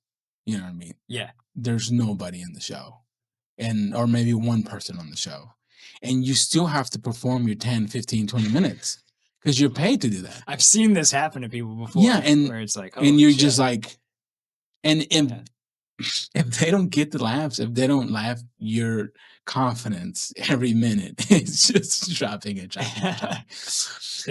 The number that I like a lot, at least for me, crowds, dude, I feel like 20 people, like 24 people, it's good. Like, I like that. Where it's not a big crowd by any means, but it's not like a small crowd. So it's enough to where you can get like a diversified group of people. You can kind of engage with them a little more. You can kind of test the waters and see who's laughing at what. That is true, though. A 20 crowd people is a good crowd to test out. Really say like 20 to 50 is probably where I would land it. But that's where I would be like, okay, cool. Anything above like, shit, at this point, anything above 100, I would just be like, what the fuck? I'd be throwing up before we get on stage, dude. Really? Yeah, dude, you get nervous? I get nervous as fuck, man. Pay attention next time you see it. If you shit your pants out, I'm like, No, but I do take a piss about half a dozen times before I get up there. All right, me too. But if you look closely, now you can't tell as much. If because I'm getting away from the one-liners, but I'm still using them a little bit. But what I'll do, if you look when I'm holding the cards, if you're close enough, you'll see my hand shaking. Even though I may seem calm and like talking and like waiting, like my hand is like literally shaking, like I have Parkinson's disease or some shit. I thought you did. I thought you were. Yeah. You fingering bitches. Just black. But yeah, no, it's good. So the confident, like when I first, because I just started like taking it serious, like the beginning of the year, and I say serious loosely, but what I mean by that is actually writing and actually performing on a regular basis at open mics, right? Yeah. So, but already, like since the beginning of the year, I've noticed that like, while I do get nervous, like I've been able to kind of like control a lot better. And then I'm more comfortable with the awkwardness and the silence of like, especially if a joke doesn't land, because that used to completely fuck me up. Yes, I'm still working on that. It's when the jokes don't land, I suggest immediately. Nah, don't do this if you're not good. Because sometimes what I do and sometimes it works is that if a joke bombs, I go immediately into crowd working. Yeah. Because it's like, okay, so that joke didn't land. I'm going to get some type of reaction, or I want the crowd to see that I'm not afraid of them. So I go immediately to a crowd, or like somebody be like, hey, do you eat ass? And they're like, what? Dude, I was on a date one night, and there was where we were at. There was kind of a lower turnout, and you did that. You asked me. You were like looking for someone in the crowd, and then you saw me sitting between. Oh yes, and you were like, "You eat ass, sir?" Like and then Dude, You were like every day, goddamn. just to go to help you with it. I was like, yeah, fuck yeah. He's like, you ever had your ass eaten? I was like, yeah, like, you know, all sort of shit. Yeah. And then you moved on, and then the girl that I was with or whatever, she was like, you really do that? I was like, no. But it was just later. Yeah, it was just funny to see her reaction. I was like, that's the best part. It's the reaction of people when I'm on stage. I love seeing that, especially old people.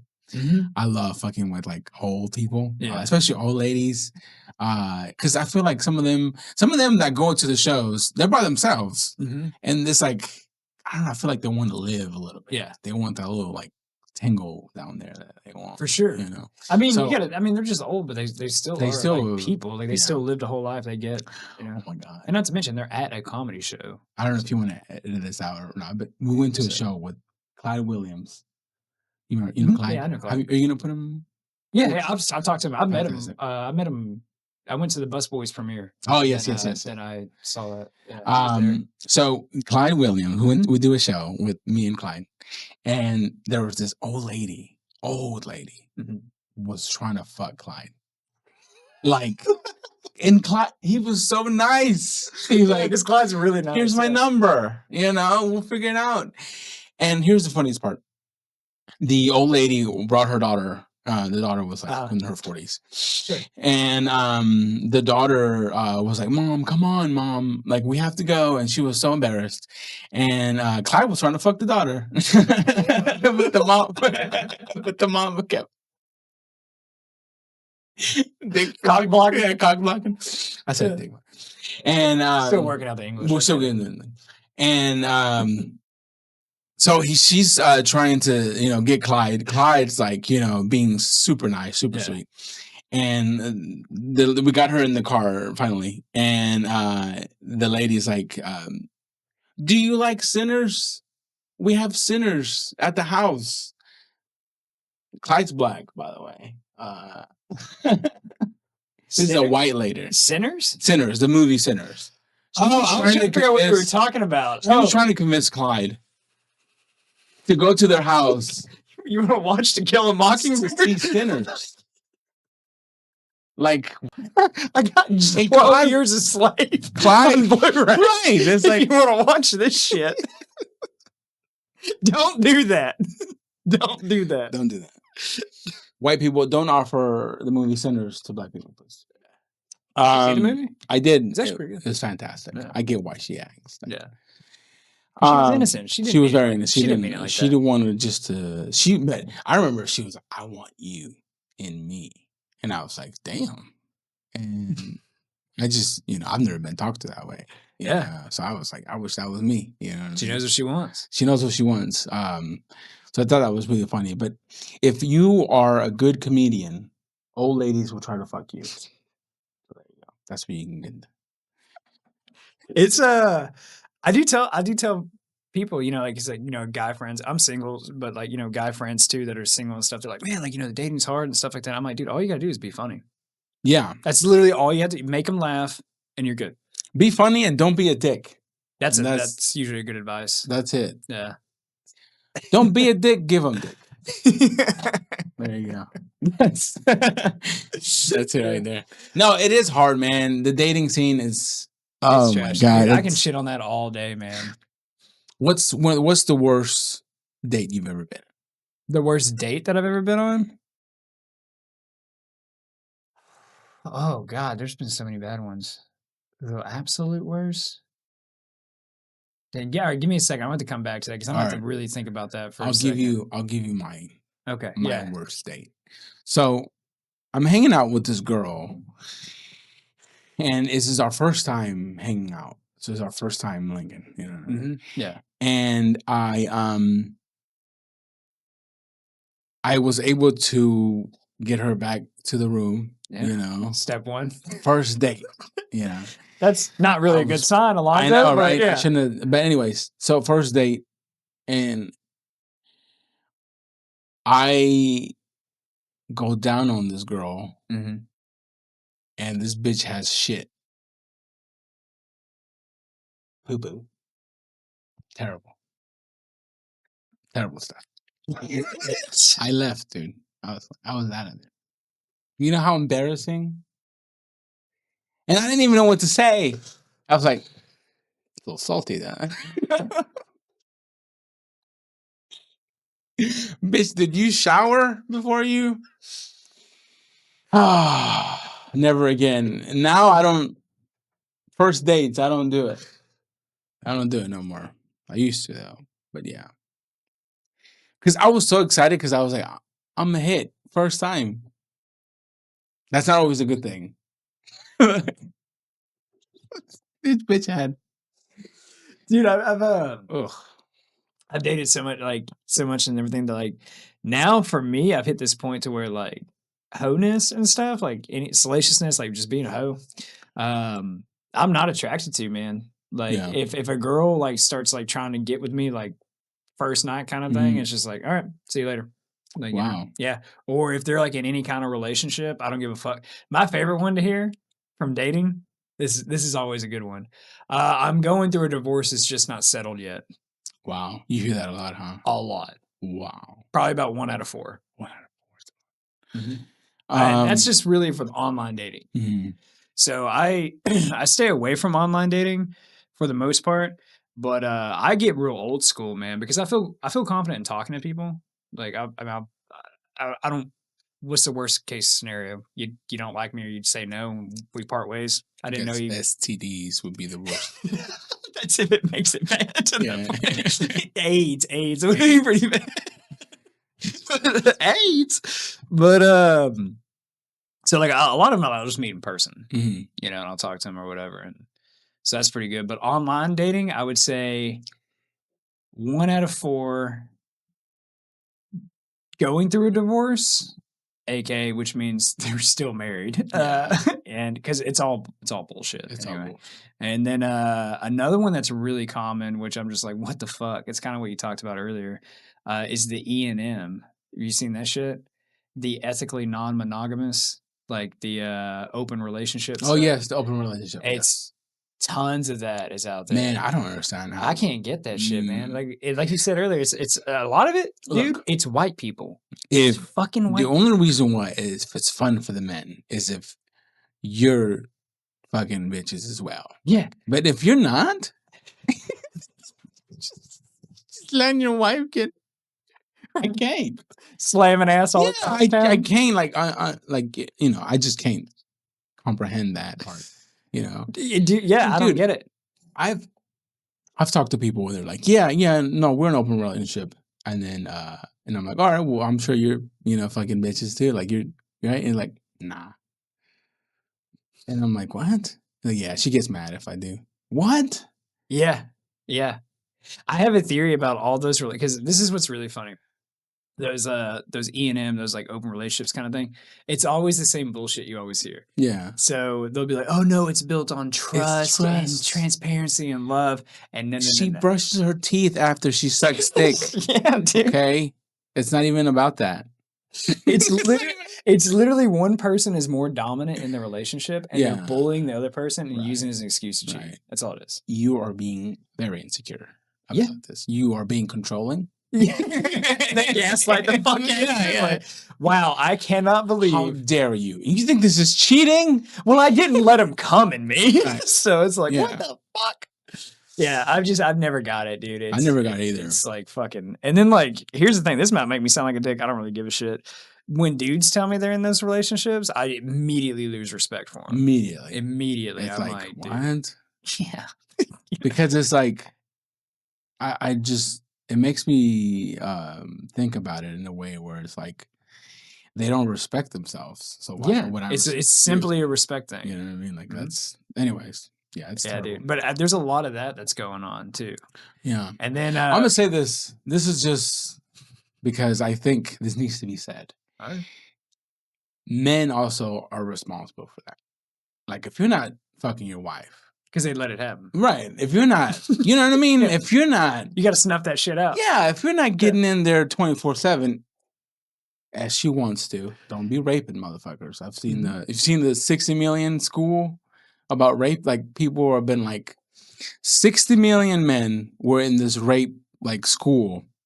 And there were 60 million? 60 million views. Views. Okay, I thought you were talking about dudes. I was like, it could be repeated. They had to rewatch the video. That's it's not funny. All right. kind of a little bit. It's so funny. Because they had to, because the school, it's like they were teaching how to rape in the school, right? You haven't heard about that? What? Yeah. No, I haven't heard about this. If you have to rape your wife, dude, like what? That's crazy. You haven't heard of? Okay, so was it kids they were teaching? No. It was like this online like thing where they were teaching men how to rape. Oh, so like their some wives. Andrew Tate shit kind of Right, thing. Like exactly. subscribe to this. And I'll Yeah, teach you how to yeah, be an alpha male. Right, but instead of that, it was how to like rape, like women and your wife and stuff like that. And dude, I was like, just buy them flowers and go down on them. And you get it's pretty standard. All the pussy you want in life. You get real fucking crazy, take them to a movie. Exactly. Or to dinner. Or just be nice. You get it.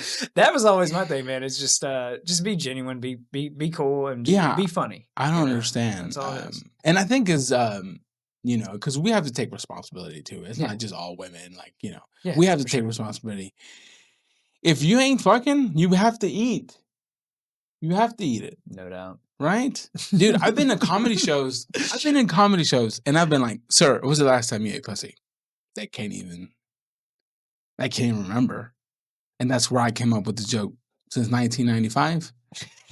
And because it's like, whoa, dude, you have a wife. Yeah. And it's like, it's not like she's not taking a shower. Mm-hmm. Just do it after the shower. Yeah, man. You know what I mean? You get it. I don't know, dude. Like, he doesn't have a beard, but he gets it. I used to cut all that shit off. All right. Yeah. I mean, I see you're a contender for America's most wanted fucking Al Qaeda list or whatever the fuck they got. I'm second in line, I think. I'm trying to get to first, but I don't know. You kind of look like Al Baghdadi, dude, a little bit. Maybe Bin Laden's nephew or some shit. His cousin. Yeah. There's still a lot of them out there. You know that, really? right? I didn't know he had a that. big family. He had a big family. Yeah, like a couple of his kids, I believe, are American on citizens. TikTok? I think his daughter was. Yeah. That's crazy. Fucking yeah, like a lot of his relatives are American Taco citizens. Bell and shit. Mm-hmm. And they're like normal people and like own businesses and shit. And it was like, yeah, my uncle was like Osama bin Laden. Yeah. He was in the CIA. So in 1995, we gave him a blood transfusion. Boom. I didn't know that. I think it was dialysis, actually. But anyway, it was one of those things. Yeah, we treated him. Did you know his family was actually this isn't even a conspiracy theory. It's true. This is true. It's all because it's only truth. But his family were government contractors, so they built a lot of bases in the Middle East. They built for the American government. Wow. So I was at a base in Kuwait, I believe it was Ali Al Salim. If you look at some of the buildings, they have like brass plaque. Shit, they have brass plaques on them, and it says "Built by the Bin Laden family." Mm-hmm. It's all before 9/11. Oh, okay. So it's okay. The whole 9/11 thing, man. I used to be. I still am. It's a huge like conspiracy, like one of the big ones. Yeah, it like, clearly was. Yeah, I won't say that our government did it. Okay, maybe they did. I don't know, but I will tell you this. This is the conclusion I've come to.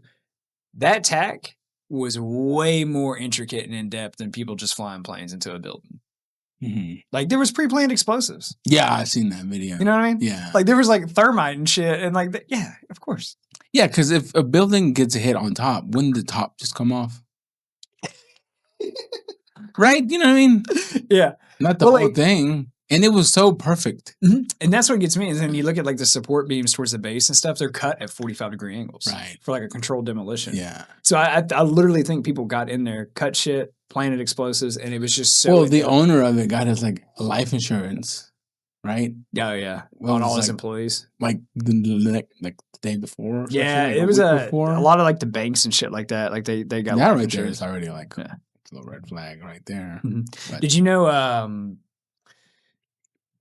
one of the largest days of like options trading, like shorting stocks, one of the largest transactions that ever happened literally the day before 9/11. The trading day before 9/11. Mm-hmm. Wow. And what they did is they shorted which means basically you're betting on the company to lose value. They shorted all major airlines. What? Somebody fucking knew that was going to happen. And I mean, we're talking billions and billions of dollars. Just overnight, they were like, those companies are going down. The next day, 9/11. Wow. Also, That's what's crazy. interesting is the Pentagon, the Department of Defense, went and got audited. All right, I'm not part of this. It's like no more jokes. It's just getting serious. You're like, I don't even want to be here anymore. The Department of Defense. I love the IRS. Trying to get those papers, man. But yeah, so the Pentagon, they couldn't pass an audit because they did a third party audit. So a private company came in and they could not account. They gave the official release. They could not account for $2.2 trillion the next day 9/11 happened. There's a lot of weird shit with that, dude. Yeah. And then my thing is, okay, just look at it like this. The plane that supposedly hit the Pentagon, okay? Where's the debris? Where's the luggage from the plane? There was all these people on there. Like, it's just a hole in the side of the Pentagon. That clearly was a fucking missile or something that hit it. Because there's not a single chair. There's not a single body. There's nothing. I always thought that was interesting because it's like there wasn't anything, but apparently it's. Yeah. And one of my buddies from the military, his dad was in the Pentagon when it got hit. And he was like, yeah, it was no plane. Mm-hmm. Damn. I'll just leave it at that. That's crazy. That is, yeah, it is. Suck that in for a second. Like, yeah, we might have to cut that part out. That's crazy. What's that's a lot about the Pentagon too is like, it has 5 sides, right? Yeah. So at each point where it connects, they literally so this is what happened. The side that got hit, like literally there's like steel doors that just come down and it sections off the side that's like on fire. Oh, I see. So nobody else could come in and it couldn't like spread and shit like that. And the fucked up part, my buddy's dad said he was on the side that got hit.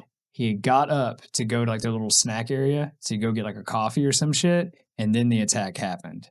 And then all the doors came down and shit like that. And once they're down, you can't get them back open. And so he could hear his like friends and shit, like coworkers on the other side screaming. Wow. That's terrible. Yeah, he retired after that. No. Yeah. I wouldn't too. He was a colonel in the Army. I think he did like 27, 28 years or some shit. Wow. Yeah, but he'll be the first one to tell you. He was like, oh yeah, everything the government told you was all bullshit. There you go. That's it. That's the show. Yeah. Yeah, you need to get out of here, man. No, if you need to keep rolling, keep going, baby. Well, I don't know what else. No, we got it. I'm about to pick your brain. We'll just dump some more racist shit off on your chest. What in the military? Your opinion. Aborigines. Go. Who is that? That's the natives in Australia. Australia, mate. I don't know. What were you going to ask though? You were asking something. Yes. Have you ever seen any fucked up shit in the military as far as your side? Yeah. Oh, yeah. Really? Yeah. Whenever y'all bomb places, do you feel any type of guilt? Yeah. Yeah. Yeah. There was like, if you want to have a real talk about it, yeah, there was a lot of that. So I'm trying to think about it in my perspective. Spent a few years in counseling. Oh, do you? Yeah, I did. Yeah. Yeah. So what do they tell you? It's part of the job. Fundamentally, that for me, that's what it came down to. It's like it just is what it is. With that. But like the thing that bothered me, it wasn't the bombings and stuff that really bothered me and stuff, because we would build them. Because my job was like building them, and then we would essentially go to, we'll just call it like a operation, like a command center. So we would build the bombs, we'd give it to the guys, they put it on the aircraft, and then we would go and we'd watch them go to their targets and hit them, right? And it was like most of the time it was intended targets. Sometimes there was like collateral damage, like civilian casualties and stuff like that. Yeah. And I mean, when I was there, like my medal from there, it says, I believe it's 217 confirmed kills, like, but it's EKIA, enemies killed in action, and that we bombed the fuck out of and killed. And which that was fine. And I was like, okay, that's just kind of the nature of it. But what fucked me up is I had some friends who died while I was there. And that's because they got in a helicopter crash. And so that took me a while to piece that shit together. But yeah. Yeah. That's terrible. Yeah. Sorry about your friends. Yeah, man. It was a long time ago. So, yeah. But they were good guys, but it just, shit happens, man. You know? So, but it took a while. to like accept it. Eventually, you just have to accept it.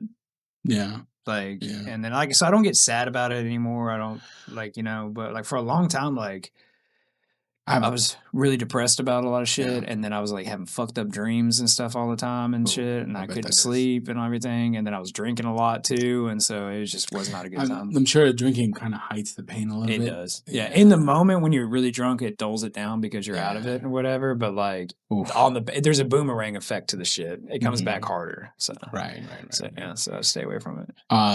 Do you feel like, and this is kind of a religious question. Sure. All right. Do you think that military people will go to heaven? Yes. Because they get a pass. Because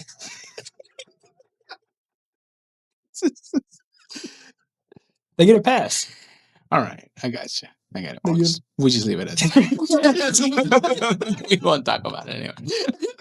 No, yeah. You're talking about like if someone in the military kills somebody else or whatever. Like that. Do you feel because they get a pass because it's more about, it's not about killing any at that point, right? Yeah. Yeah. Gotcha. It's just a job. Yeah. Right. It's just a 9 to 5. That's why they get a pass. The guy was just doing his job. It's like this. Okay. Say someone comes in your house and they're gonna kill you or rob you or whatever, and then you shoot them out of defense. Is that actually murder? And should you go to hell for that? Or man, that's a really good question. So in essence, it's the same concept, but just on a much larger scale. Well, then if it's an accident, like, come on, bro. I get what you're saying, but I feel like if you can choose to not kill them, but with military, you're ordered to. Yes. So I feel like maybe that's why it's okay, because you're like forced to, or they'll kill you. Prison, right? Yeah, I mean, realistically, what happened? Like, yeah, you can't disobey orders. I mean, you can, but it's like it ain't gonna be fun. Right? They're not gonna kill you. You're not gonna get executed or anything like that. But like, yeah, you're gonna be punished. Yeah, you're gonna be punished, and then they'll probably just kick you out of the military over it. Oh, okay. Yeah, but then the thing is that discharge will follow you and it affects you. Even in your job? Like as a civilian? Or as a civilian? Yeah. Oh, yeah. Really? Like if I go for a job application, I have to disclose that I was military in the nature of my discharge. Oh. I mean, I got an honorable discharge or whatever, but like still, it's still asked. And it's a felony to lie on it. Really? Mm-hmm. Jesus. Yeah. They don't fuck around with that shit. That's the entire country is like that. Yeah. We told you to wipe your ass, motherfucker. You didn't. But you can get out of the military, like if you like. I didn't know the guy, but I knew of one guy that got out because he had a change of heart. He was like, no, like I'm not cool with this. Do they still get out because they are bisexual? No, that actually changed while I was in. Huh? Yeah. They saw you and you were like, nah, we need to keep this guy. He's pretty solid. He's pretty good. He's gonna be a good one. I think he's gonna be the nice guy. Yeah, he does a little. We need a nice guy in the building. A little fucked up shit. But he'll be all right. Have you ever seen that Family Guy episode where it's like Brian and Stewie are trying to get in the army or something? Yeah, trying to get out. Didn't Stewie try to like break his legs? Yeah, they're trying to shoot each other. So has there ever been like an issue where you wanted to get out? Me? Yeah, where you're like, I kind of want to get out right now. No, there was definitely times where I wasn't happy. Oh, like I was just, but that's like any job. But I was just like, fuck this, But no, I was cool. I was pretty content on finishing like my enlistments. I was like, all right, because I mean, it's like, all right, I'm going to enlist for 4 years, and you have a date, you're leaving. Right? Oh, okay. And then you can stay longer if you want. But I never tried to get out. But to kind of go back to what you were talking about earlier with, people that may feel that killing is fundamentally wrong. But I knew of a guy that kind of happened. It did happen to, and they call it being a conscientious objector. Okay, and it's like he had to like argue it, and they let him out of the military. They gave him a general discharge, which isn't like bad, but like they were just good. It's just general. It's just he was being a pussy, pretty much, and so that's. And so, so they gave him that and they let him out. So they can do that. But you can't just they're gonna test you. You're gonna do like interviews. They're gonna talk to people. You can't. Sure you want to go? Yeah. Sure you want to get out of here? Oh, bro, when I was when I was leaving, man, there were so many people. They were like, "Sure you want to get out?" Right, like with that face, like that you're making. Yeah, especially if they know like you're like a good worker and you're like dependable and stuff like that, you know. And I'm like, "Yeah, I'm pretty sure I'm done, man." And they're like, "You sure? Sure about that?" You know. And then we're definitely not going to war soon. Dude, it's funny you should bring that up. A buddy of mine that I was working with, he was like, you know, you already been in 10 years, just 10 more years and you can retire. God damn. Yeah, just 10 more years. Yeah. That's like a fucking prison sentence. I told him this. I said, what if I told you had to go to prison for 10 years? You know, like it's the same concept. For me, it was at least. And because what got me is like I was limited by what I could and couldn't say, which is what directly rolled into me creating this show and then eventually doing stand-up is because now, because I spent basically my entire 20s in the military. So I could never say what I wanted to say. I couldn't voice an opinion about a president. I couldn't like do stand-up. I couldn't do any of this shit. Yeah. And even if I did do any of it, I have a voice. Yeah. And so now, like, I'll just... I am a white man with a voice. And I need to be heard. I need to be heard. It's true. But yeah, man. So I don't even remember where I was going with that. But yeah, dude. Yeah, you were censored, so you wanted to but so I got out and I was like, cool, I'm getting done. But yeah, I don't know. I was like, 10 more years? Nah, I'm good, dog. Yeah. I'm good. And then at that point I'd done so much, man. Like I'd traveled to 28 countries. I miss pussy. I need to go back. Staring out the window. Oh, here's what I was going to tell you.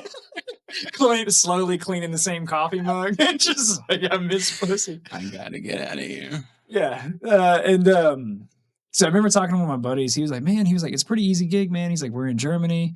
There's no wars going on. And I was like, mark my words, man.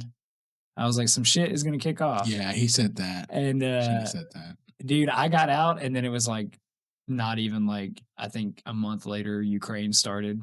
Mm-hmm. And then where I was at in Germany, they sent all those fighter jets, they deployed them to Romania on the border of Ukraine, waiting for the shit to fucking bleed over. Yeah. And he was like, you son of a bitch. And I was like, uh-huh. Have you seen them POVs of Ukraine? Of them? Yeah, like, it's fucking it's crazy. Freaking cool. Because it's like you're really there. You know what I mean? Well, Alonzo, I'm glad you figured out how a camera works. It's like really there. Almost there. It's like, point of view. It's like wait till he discovers POV porn. What is that? Point of view porn? Nah. You fucking with me? Nah, I am fucking with you. No,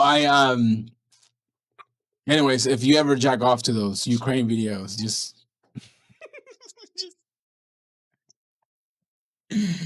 it's pretty good. You know. Jacking off the Ukraine war footage. Yeah. I'm pretty good, man.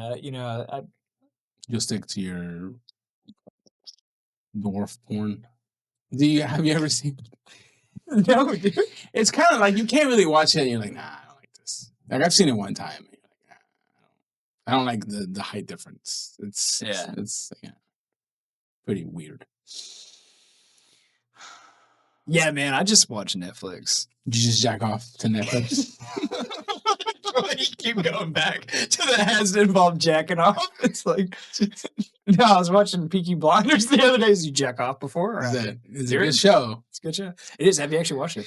Yeah, you know what's funny about that? My stepdad, he loves the show, and I wanted to connect with him, you know, because it's stepdad, so you really don't connect. Yeah. And I thought that I was gonna watch the show and then talk about it to him with the show.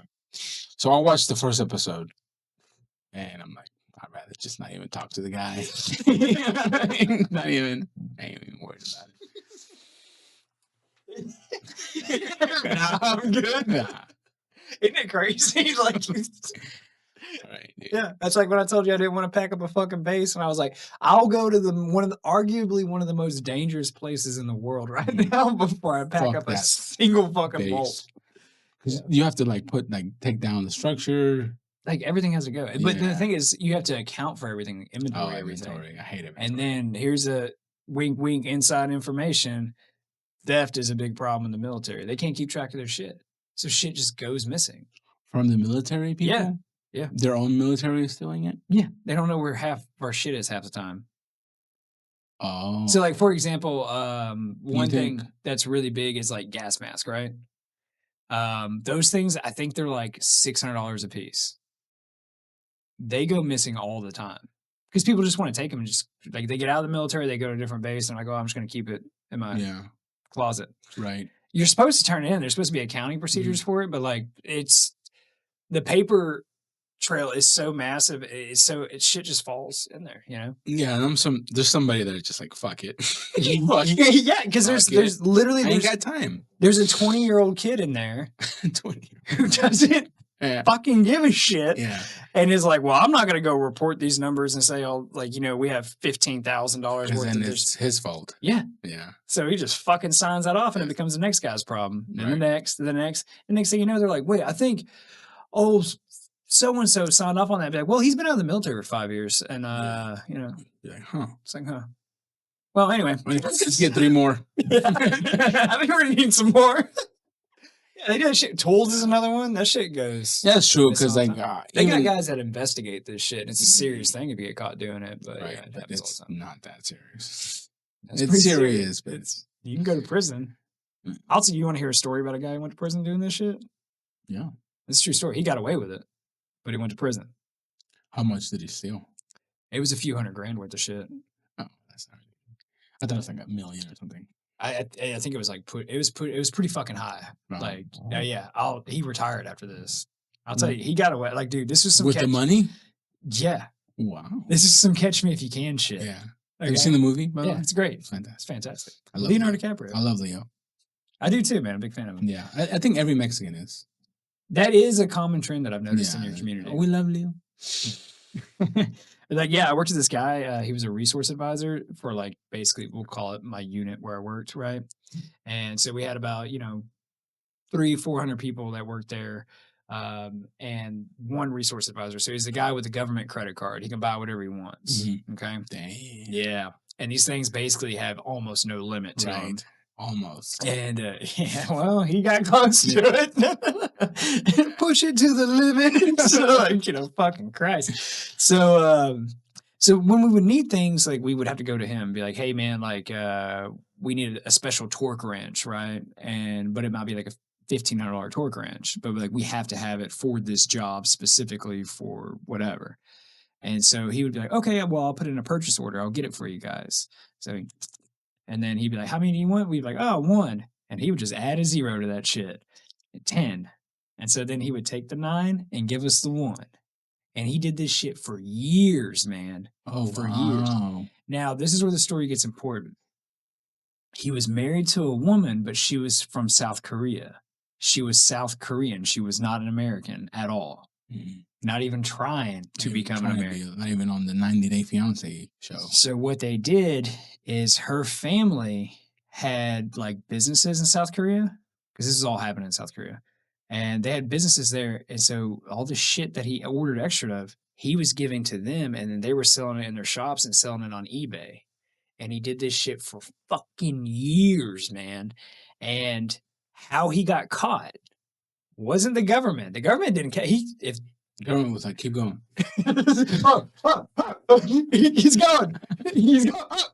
Like 20 yards, 10 yards. He's fucking a touchdown. Yeah, dude. And so what happened was the company Snap-on, who made the tools, they have like a fraud prevention team. And so what they were doing, what his relatives were doing, his in-laws and shit, is they were selling these tools, but at super low prices to get rid of them faster. So low that it was cheaper than the cost to manufacture them. So Snap-on was like, there is no way anybody is making any money off of this. And it wasn't like a one-off thing. They started tracking the accounts and they were like, this person's selling somebody's stealing something somewhere. Mm-hmm. So they did their own investigation and figured out where it fucking came from, and they went and they reported it to the fucking Department of Defense, fraud and prevention. Yeah. And then so the guy got caught. He got arrested at work, confessed to everything. They couldn't touch his wife. They couldn't touch his in-laws or any of their assets. The South Korean government was like, go fuck yourself. Those are our citizens. They had all the money. He didn't. Mm-hmm. So what they did is they had bought property in South Africa. Wow. With the money. Bought a fucking house. His ass went to prison for like 3 years, got out. That was it. Moved to fucking South Africa, driving a nice ass car, living in a mansion. Wow. Mm-hmm. So you tell me, did he get away with it? He did. He did. He got away with it. Would you go to prison for 3 years or something like that? To live in Africa? Hell no.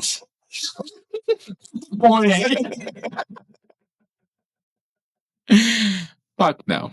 Wait, it's South Africa, man. Oh, then yes. Yeah. No, I'm kidding. That's crazy, man. I can't believe. Yeah, that's a true story, though, man. Yeah. Have you seen the show War Dog or the movie War Dogs? Yeah. Yeah. Is that like... It's very, very accurate to how... Like, it's... Because the government... Dude. So, here's the thing. You hear all this fuss about budgets and all money and stuff, right? The reality is, if it's a real military operation and it has to happen, it will be financed. I don't care what any congressman says. I don't care what any president says. It will be financed. There's an entire military industrial complex that is focused on, like, the money will be found one way or another, right? Right. So don't let the theatrics fucking fool you. But with that being said, there is so much money and so many assets. It's insane to like. Yeah.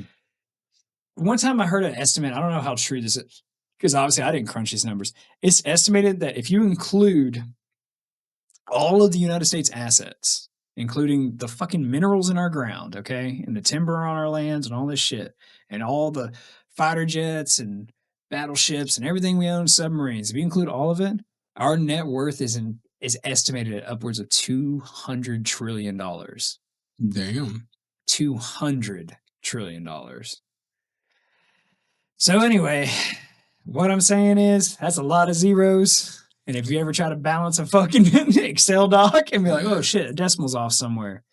Sometimes when it's that much money, a decimal being off one place can be $1 billion. That's how we accidentally gave Ukraine an extra $6 billion or some shit. Yeah. Like, what was that, last year? I know. It's like, why can I get like, some money, like. Since we're just handing the shit out. Give me $100? That's all I want. Well, like what got me, dude, and what threw me off was when they were sending all the money to Ukraine and shit, when they were really doing that shit. Like, it's like every week, we just gave them another $100 billion. I'm like, okay, whatever. Congress passed a law where it was saying if you got over $600 deposited, they specifically targeted Cash App, but into your Cash App account in a year, if you got over $600 in a year, it would automatically be reported to the IRS. Yeah, I heard about that. But you can't account for an extra $6 billion you accidentally sent. Dude, that's what I'm saying. It's like, what? Go fuck yourself, dude. They're like pinpointing the citizens, but everybody else is like free range. And that's like a thing. This is where it gets back to like what we were talking about in the beginning. But I get it. That's how they get their money. Yeah. From us. Mm-hmm. So it's like. Yeah, we got to pay for the shit. We just got to step up. Step up gangster. But yeah, dude, it's kind of go back to what we talked about, being hypercritical of, the government. At least I am, and it's like people find that weird, or either they're afraid or they're too comfortable, right? Like, how do you mean? Like people that don't want to like step up and be. Because I'll tell you one thing. I usually call them morons. I'll tell you one thing. One of the things that sucks, but you have to do it, and it's vote, right? Yeah, you have to kind of how this works. But it's like nobody wants to do it because it's like you have to stand in line, you gotta like do this, and then people are like, "Does my vote even matter?" You know what I mean? So there's so much of that, and people don't do it because it's like it doesn't matter. So the people that really want to do it, then they get their vote because it's like I really want to do it. You know what I mean? Well, then you get into it's not even really a conspiracy theory. It's like, why isn't voting like a national holiday where everyone gets off work? Right. I think that would make everybody. Or why don't you just make it a law where you have to provide time for your employees to go? Yeah, Like, that would be awesome. But if you dig into it, you start to realize it's because certain demographics are the ones can make it. Mm-hmm. And certain demographics are the ones who cannot. And the ones who cannot make it typically are the ones they don't want voting. Yeah, that is true. That sucks. Because look at the types of jobs they're working a lot of times. If you just statistically look on demographics, I'm not wrong with that. Yeah. The whole thing has been going, it's been an argument before in the past. Right. Where it's like, hey, you need to make this a federal holiday and you need to like tell businesses they have to allow employees time off work to go vote. But the thing is like, because of the people that affects, it just hasn't happened. Yeah, there's a lot of lobbyists and people are paying not to get it. You know what I mean? It's tough. Yeah, I had a cousin of mine. He was a staffer on Capitol Hill. So I won't say his name and I won't say which politician he worked for, but the politician has since retired. I will say that. But he worked for a U.S. congressman. Okay, a state representative, so not a senator, but a state representative. And he did it for a few years, my cousin did. And he said, dude, he was like, it's disgusting in Washington, D.C. He said, all these people you think hate each other, he said, they're just best friends. Man, it was like that when I had to do a custody battle for my daughter. Yeah. And I had to, go to the court and everything. And I was so mad when I saw my lawyer talking to her lawyer. Like they were best friends. Yeah, dude. I was like, what the fuck? Like, sup, blood? What's like, going on, Doc? Yeah. No. I want y'all separated. I want y'all. Yeah, like, why are y'all talking? Yeah, and it was just, and they were like chilling, having a good time. I heard him, he's trying to get drinks after. I'm like, I'm losing. I'm losing this case. Did you win? I lost. Did you meet in the middle? Were you going for full custody? Yeah, it was kind of crazy. But yeah, I ended up, it was too expensive, you know, and I didn't get and it was like, I'm a shadow lawyer. Yeah. Fuck you. No doubt. Yeah, but they're good. They're good. They're good guys. Terrible people, but good guys. Yeah, kind of like Indians. Yeah, kind of like Indians. They're the worst human, but they're the best humans. Yeah, that's dot, not feather. Right. Because no one has a problem with Native Americans. Okay. I didn't know. You, Alonzo, dude. They're the worst people. Yeah. No, I'm kidding. Native dude or dude.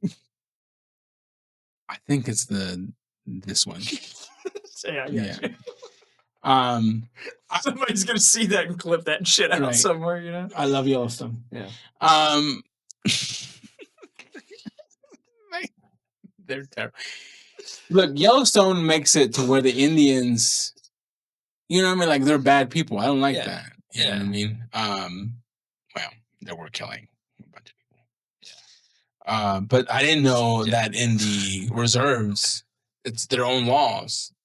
I didn't know that. Like you mean the reservation? Yeah, their own reserves. Their own concentration camps. I didn't know. Well, we had those in the 40s too. Oh, with Chinese, right? Yeah, basically anybody that was Asian. Yeah, that was crazy. But focused primarily on Japanese, yeah. Mm-hmm. But yeah, you were talking about the Native American reservations. Yes, and they can do their own thing. Mm-hmm. Like, yeah, you want to know what's something crazy about those? Is check it out when you get a time. Start looking up missing person cases on Indian reservations. Like white people? Just or regular Indians? Just Indians. It's just anybody. Like there's tons of people that go missing on reservations and they never find any trace of them. Yeah. Yeah, I get because the U.S. government cannot get involved, right? So the reservation handles it, and it's a lot of unsolved murders and shit like that. Yeah, well, they assume they're murders, right? So, but yeah, they just disappear. Do you think this is just a theory? Do you think they owe so much money? They're like, we got to take you out. I don't know, man. Big dog, you owe us $100,000. Yeah, you got it. Do you think they sell their body parts? I think that's another issue also that we need to talk about. Organ trafficking? Yeah, organ trafficking. Because I hear the organ trail. That's different. That's a different thing. I hear it's making a comeback. It is. I'm excited about it. Apparently. No, I am a donor, so yeah. Yeah, well, from what I hear, the child trafficking industry is kind of on the downslope right now. Right. So people are kind of going back to the organ trafficking. I put my money on the. Yeah. All right. I put my money on that. On a scale of 1 to 10, how high are you right now? 1 to 10, 11. Nah, kidding. No, I've been trying to stop. I actually stopped smoking weed. I don't smoke weed anymore. I have been trying to get closer to God. Yeah. And, try to find peace and stuff like that. So I'm doing cocaine now. It'll open me up to different situations. Yeah. Everyone I've known that's been doing cocaine. Yeah. Pretty weird. Mexicans love cocaine. I don't know if you know that is one thing that's not even like a stereotype. Like that's a true thing. Yeah, I like all of them, dude. I remember one time. Most people that I've known that have done a shit ton of cocaine habitually Mexicans are Mexicans. Yeah. Are Mexicans. It's like just clear as day. Mexicans. Not even any of the other countries. Not even Indians. Yeah. Even Indians won't touch this shit. So I remember this is the first time where I was like, yeah, this is wild. I didn't even know this is crazy. So I'm at work and we get off and there's this Mexican dude and he's always fast at work. He's always doing something. And I was always so jealous because I'm like, I wish I had that type of energy. I wish I had that type of dedication to the job. Because we're getting paid $15 an hour. He's still doing that. Yeah. Anyways, he's all sin. He's all fucking full throttle. We're flipping burgers. Why are you just fucking 90 to nothing? He's going crazy. And after work, I have a pen, a weed pen. Yeah. And I was like, you want to hit this, man? And he's like, nah, I don't do that shit. I'm like, oh, I didn't mean it. He's like, yeah.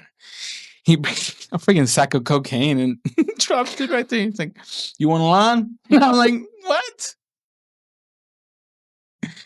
Yo, there's levels to this shit, man. I don't want a line. He's like, are you sure? Mm-hmm. He's like, and I'm like, no, I'm good. He's like, yeah, I don't touch that shit. Yeah. About my weed pen? Like, what the fuck? That's how, that's one thing that I found with white people, typically poor white people, rednecks. Mm-hmm. All right, you don't have to. You didn't have to. He lives in a nice house, guys.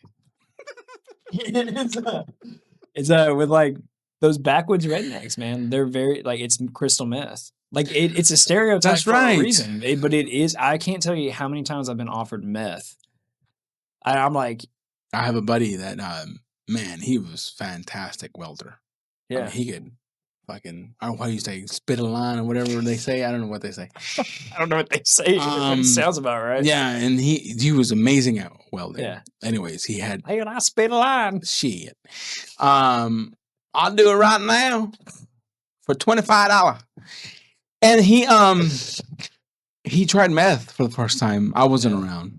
I like how you throw in that disclosure. I was not there. I heard about it. Yeah. So he tried it, and I remember it was 3 months. I didn't see the guy. He was just doing meth. Yeah. For 3 months. That's what white people do. No, so we get hooked on. That's not the worst part. Right? I had a crush on this girl. Right. Uh-huh. I had a crush on this girl. He was able to fuck her on meth. And I could never get that close. And I was so mad because I'm like, what? On meth? You got to fuck. And me, I've never had meth. I could never get a chance. I wasn't going to do it either, but I was thinking about it. Man, if I just. This might be worth it. It might be worth it. Just exploring options. Yeah. But not like you're going to get addicted or anything. Well, he did. Yeah, that's what white people, we're really, I don't know if you noticed this, Alonzo. We are really good at getting addicted to shit. I love money. I wish I had that addiction of the money. That is true. We're usually pretty good at it. Very good at it. Yeah, dude. Literally, that's what people. I can't even tell you how many people I've known they'll get on something, whether it be booze, it'd be Coke. It's usually a lot of uppers, or anything. And then, dude, they just disappear for 3 to 6 months if they even come back. You know, it's like that neighborhood dog that just shows up and keeps like, you know, people just kind of keep feeding him, you know, because they don't know where his home is. Like he has a home, but they just don't know where it's at. They beat him. Yeah, but he's still kind of like mangy and shit, so they don't want to take him in. Right. So like I don't want him touching my shit, but I don't want him to starve. Here's scraps. Yeah. That's your neighborhood tweaker. Yeah. I know. No, but it was crazy because I saw him like 3 months after he fucked her. I like how you're focusing on that. No, fuck her and fuck him. Anyway. How about this? You guys can go fuck each other. Fuck each other. Yeah. Anyways, I saw him again a few months later, and he was like checking the blinds every 5 minutes. Mm-hmm. Yeah, paranoid. Yeah, he was paranoid, and I'm like, she's not coming back, motherfucker. I'm still pissed about it. I got shit I'm still pissed about. Don't you love when you try to lay in bed and then like it's all quiet? Oh my God, that's the worst. You start getting the thoughts. Think about it, yeah. You start replaying shit in your head. Or better yet, you start thinking about shit that happened like 10, 15 years ago. You're like, man, I should have said this. I should have taken the meth when I had the chance. Fuck. No, yeah, one of the biggest regrets that I have in life is I had a job, not a job, but a chance to go to college, you know, and I was like, in Mexico? All right, that was a good one. Sorry, man. No, and not in Mexico. Just a genuine question. I did go to school in Mexico, by the way, 2nd grade. On a cruise? Oh. No, just we went out there. We couldn't go back. It was for real. We went out there to visit. We couldn't go back. So we stayed for a year in Mexico. For real. I could go back because I had papers, but my mom didn't have papers. Yeah. My mom thought that. So her problems became your problems. Exactly. What the fuck? A little selfish thing to do. Very selfish. So we crossed the border and she thought it was going to be as easy as crossing back. But, you know, Bush had been in office already. Mm-hmm. Yeah, he didn't like that. Yeah. And so we stayed there for a year. And I remember in Mexico, everybody's asking me how to say this. How do you say this in English? How do you say this in English? Yeah. Anyways, I just stopped speaking English. I forgot it. So and we came back a year after and I noticed. Dude, people, I picked up on it. Some people say that are like, yeah, you're definitely Mexican. And I'm like, all right, whatever. Well, I honestly thought like Middle Eastern. Middle Eastern? Yeah, I was going to go with like maybe Turkish. I was going to ask you about I don't like fucking goats. That is... Like she might have a beard, but I'm not gonna, you know what I mean? Like if she has a beard, I get it, but I'm not fucking a goat. So you really were stuck down in Mexico for a year? Yes, for a year. I had to go to school over there. It was awful. It was all in Spanish. And what the fuck? You could speak it, but could you not like read it and write it? Right. It was weird because it was like I understood it, but I couldn't say it back to you. Oh yeah. It was like weird. I kind of got like that because I studied German a lot when I was living in Germany. I kind of got like that where like if people were talking, I could be like, okay, this is what they're talking about. But you couldn't reply back. And if I was gonna have to reply, it'd be very slow and it'd be very, no very rape, basic. no rape. No más. Por favor. Spanish. ¿Por qué Dios? ¿Por qué Dios? Lo siento. What did you see in Germany? Did you see like racism? Yeah, dude. Yeah, when we teach you something, learn me something. If you're gonna say it, are you? Or yeah, I mean, I'll say it. You say it. All right, one. I hadn't even told you what the German word was. Like, wait, what is he about to say? Just don't say the N-word in German. Nah, you son of a bitch. One day, say the color black. Schwarz. That sounds pretty bad. Yeah. I'll teach you something. Ich hasse Schwarz. I'm not gonna It say means it. I hate the blacks. God damn. Yeah, I learned that over there. You Not learned because that's- I asked for That's it. the first thing you learned. Not because I asked for it. It just Yeah. Another one that I like is a fick dish, which is and I'm like, my pronunciation of it is horrible, but like you sound pretty good. thank you. You sound like Hitler a little bit. A little bit. Not a lot. Not a bad way. Not in a bad way. I can say some normal shit and make it sound like it. Okay, go ahead.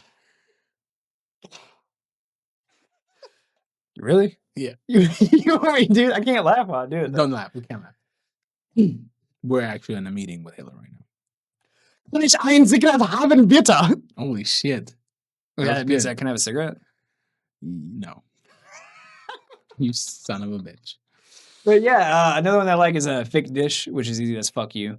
But I like to just put futsa at the end of it, which means fick dish futsa, which means fuck you cunt. Yeah, I like that. Yeah, that's a good one. And then here's another one that might come in handy if you ever find yourself out there in that part of the world. You could say "Wo ist der Waffel," which Boy is the waffle. "Wo ist die Waffel?" Boy Waffle. is the waffle. Waffel, close enough. It means where's the gun? Where's the gun? Damn. Yeah. Just say that out loud. Yeah, People are throws guns are basically illegal over there. Illegal. Yeah, they can't have guns. Wow. There is like a weird permit that you can get to have like a hunting rifle, but It's gotta be buckshots. it's super, super limited. And you have to have a safe for the gun and you have to have a safe for the ammo, and they have to be separate, like an actual safe. And then you have to give the police the code, and then they have the right to come and search your house whenever they want. Wow. Mm-hmm. So people don't even fuck with it. I'm so happy that that's not here. You know what I mean? Yeah, it's like real Nazi shit. Yeah, it's like Yeah, it's like fuck that. yeah, that's weird. Yeah, dude, America's like exciting, you know? Yeah, it's like the Like, yeah, we got problems, but we keep it interesting. it's like the new chick, like the 22-year-old. You never know what you're gonna get. Like I like her. Yeah. Yeah, I know that feeling all too well. But yeah. It's good. The new feeling of finding a new girl. Yeah, I date a lot, bro. You date a lot. Yeah. What's now dating? Do you are you like multiple women at the same time? Or we're online right now. All right. No, I do it. I've calmed down a lot, man. I do it one at a time, man. One at a time. I don't really talk to multiple women. Like if I'm talking like that, I'm actually pursuing to date you. I don't do that. I got you. It keeps things. There's no drama with it. Yeah, There's no yeah. bullshit. Man, it's crazy about the dating world nowadays. I remember because I was in a relationship and then I got out. And then I got out. And then I got out. Anyways, Pick a side, bro. Yeah, I don't know. But I was talking to this one girl, and I remember the third line she texted me was, "Can you cash at me?" That's Block them. the third. Block them. Yeah, I was like, "What? Yeah, fuck that. Like, No. You're not even that good to even No. text me that." What gets me is there's a lot of that type of shit going on, and like, I'll say this, man, the dating game in America is an American thing. That shit ain't the same. If you're not attractive, you ain't getting shit online. Like, yeah. and you know what's crazy? Unattractive women, Mhm. they're so They getting it. because the unattractive men and attractive men are like going over, and then the ego, it's so high to these. And by unattractive women, I'm not talking about fuglies. I'm not talking about that. Oh, you aren't. Okay. I'm talking about attitude and you're talking about as a person. ugly. Oh yeah, fuck that Like, shit, dude. And I don't get how these men are like allowing that to be like, oh, Dude. that's okay, Mm-mm. or like, that's all right. I'm okay with that. Yeah, no, because I don't tolerate any of that shit at all. Like the man. disrespect and stuff. That's Mhm. crazy. You know what I mean? I hate people who feel like entitled. Hmm. I just hate that, especially when it's based on something you didn't earn. Like it's just my looks, Yeah. or it's like another one that I'll see is like if like a child, like an adult, but like a child tries to take care or take credit because of something their parents did. Like, oh well, my dad's a lawyer. Yeah. It's like, yeah, but you're still a little bitch, Right, you know. exactly. So shut up. Yeah. You know, My but- dad's a real Mexican. The next me, not a real Mexican. But I do think it's one of those things where it's like, and you know what? I think men like to blame a lot. Sure. You know? Yeah, sure. And they don't like to work on themselves. And that's another thing that's like, oh, that sucks. Because you can't just put blame. You have to. Yeah, you have to work on yourself. Yeah, you got to work on yourself. Because that was hit the gym and stop watching porn, you bastards. Yeah. Because that was one thing that I worked on. I was like, once I got single again, I was like, you know what? Fuck it. Like, I'm gonna try to do it right. Also, shit. Man, quit drinking, lost like 30 pounds. And then I was like, you know what? I'm gonna start meeting women in person. Like old school. That's true, man. That's the only way to do it. Like I don't even ask for their phone number. I write my number down on a piece of paper and I hand it to them. All right, that's guy. Hey, yeah, it's worked. Oh, really? Yeah, more than you think. That's good. That's good. Don't let this fool you, baby. I got this shit. All right, don't call me baby. All right. No, I could tell the eyes. I could tell, I'm not trying to be gay or anything, but you got eyes that I was like, okay. Yeah. If I had eyes like that. Well, the big ass forehead. The big ass forehead is enunciates like, well, it kind of takes away the eyes take away from the big ass forehead. They used to call me Stewie Griffin when I was a kid. Nah, he's better. That's cool. He's better. That's all right, man. I'm glad you noticed. Yeah. Thank you. About the forehead or the eyes? Or both? Both. Okay. It's kind of hard to miss one of them. Right. Right.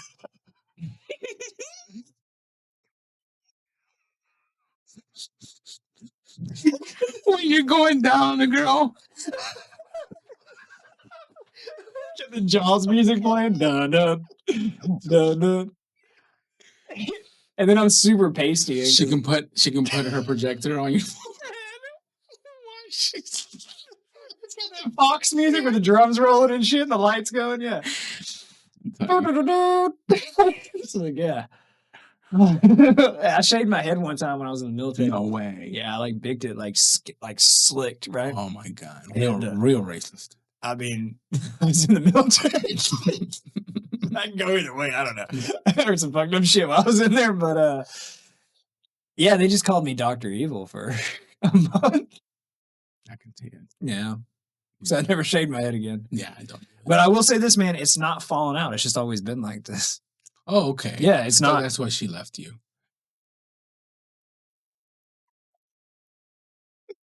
Which one? Which one? Damn. What are you talking? Man, I've been there though, man. Like everyone's got to go through it. I mean, I've only been divorced once, and I'm never getting married again. Never doing that again. Really? Mm-mm. Well, I'm about to get married. What's your biggest advice?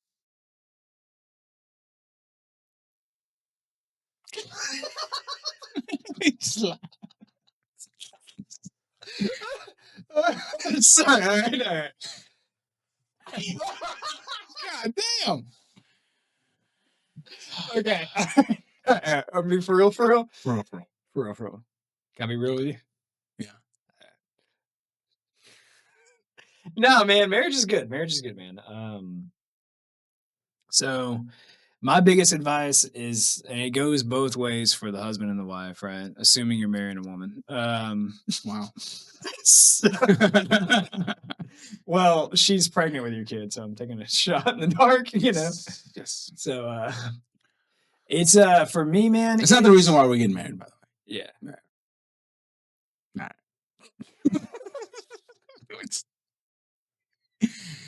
So put that out there. Just gonna throw that out there in case she watches. Yes, I love you, baby. Yeah. Well, she's made it 2.5 hours. She deserves to know that. Yes. But that's crazy. Time flies when you're having fun. Just shitting on various races and cultures and all that shit. Yeah. Man, for me, dude, my best advice that I would give you is, and it's got to go both ways for this shit to work. Honesty and transparency. No matter how bad it is, always be straight with each other and then have respect for each other. I got you. Yeah. Like, and that respect can go in a bunch of ways. It could be, you can respect her because she needs one night a week to go hang out with her girlfriends and do whatever, or she can respect you by leaving you alone for an hour when you get home after work because she knows that's when you're, pissed off or whatever, or frustrated, or just little things like that. Just respect each other. But the key part of it is true honesty and transparency. Because, and this is what I tell people, if you lie to people in your life, like whether it's friends, family, relationship, if you lie to people in your life, you begin to create something that isn't real. And then those people are in your life and it's all bullshit because you created a persona. Yeah. And then you will never actually truly be fulfilled and truly be happy. And it will take a toll on you, and that will change your behavior and how you think. And that in turn will affect everyone around you. So it's just better just to be straight up with people. Yeah. But yeah, respect, like, let's say, for example, let me put it this way. You may do something that is reasonable to do, but she's not comfortable with it. Don't even argue about it. Don't even fuss about it. Just, okay, don't do it. It could be something like, for me was, it would be... She was tired of you shaving your asshole all the time. Yeah. Can you please stop? Yeah. So it's a give and take. You gotta show that. You gotta have, boundaries. Yeah. But also, like, I'm a firm believer in traditional gender roles. Like, I think it's the man's responsibility to pay for everything, like provide the household. Right? Man, I'm doing that right now. Yeah, and it sucks, dude. It's the worst. But I also think women have their own responsibilities. I'm not saying everyone has to fit into this, but just generically is what I believe. Yeah. And so, like, there's certain shit like. You shouldn't have to pay for a woman to sit at home and then the house be a mess and everything be fucked up, and then you walk into a hostile environment and you hate your fucking life. Like, fuck that. Dude, I had a friend. You should want to come home. Yeah, I had a friend. His name, I'm not gonna say his name. And no, but he was dating this girl, and she had a baby with him. There's the baby, but he would come to work, and she was just at home, not really doing much. Mm-hmm. And I remember he sent me a video, and it was him like walking into his house, and it was like trash everywhere. It was like literally a floor, trash, everything was trashed. No, dog. And he's like, this is what I have to come home to and everything. Yeah. And I remember thinking like, man, I never want to be that guy that's not fucking his wife. Like, because you're not fucking your wife. Yeah. If the house is dirty like that, and if she's not providing for you. Yeah, because you're not happy. You don't want to be there. Yeah, exactly. And it's like, I just feel like marriage, it's got to be one of those things where you got to be fucking. If you're not. If you're not fucking in a relationship, especially like a marriage, like where it's like, then all you have is a roommate that gets to tell you what to do. Yeah, and then you let that happen, which is like tell you what to do. And the reason why they're telling you what to do is because I think the man has the responsibility to lead. Yeah. If you're just chill back, if you're just like not absolutely worried about nothing, and she has to worry about all this stuff, now you're in the backseat and she's leading. And now it's like resentment. Are going to be treated like shit and punked out like a bitch by all your peers, Yeah, exactly. Because there ain't nothing worse than seeing a man who like is under the whip of like a woman. Dude. I ain't saying like a guy's got to come in and be like, I own you. Right. I'm not talking about that. But it's like. But it's like one of those moments where it's like, damn, you hate to see a man. It's like, damn, you going to let that shit fucking happen? And especially, I've seen it where like kids get hung over their heads and stuff. Like they're trapped. They're like, I can't get divorced because she's going to get the kids. It's going to wipe out my money. Like yada, yada, yada. And look, I'm going to be honest with you. Okay. You gonna be real? I'm going to be real honest with you. You're going to be real honest. Real honest? She's not trapping with no kid.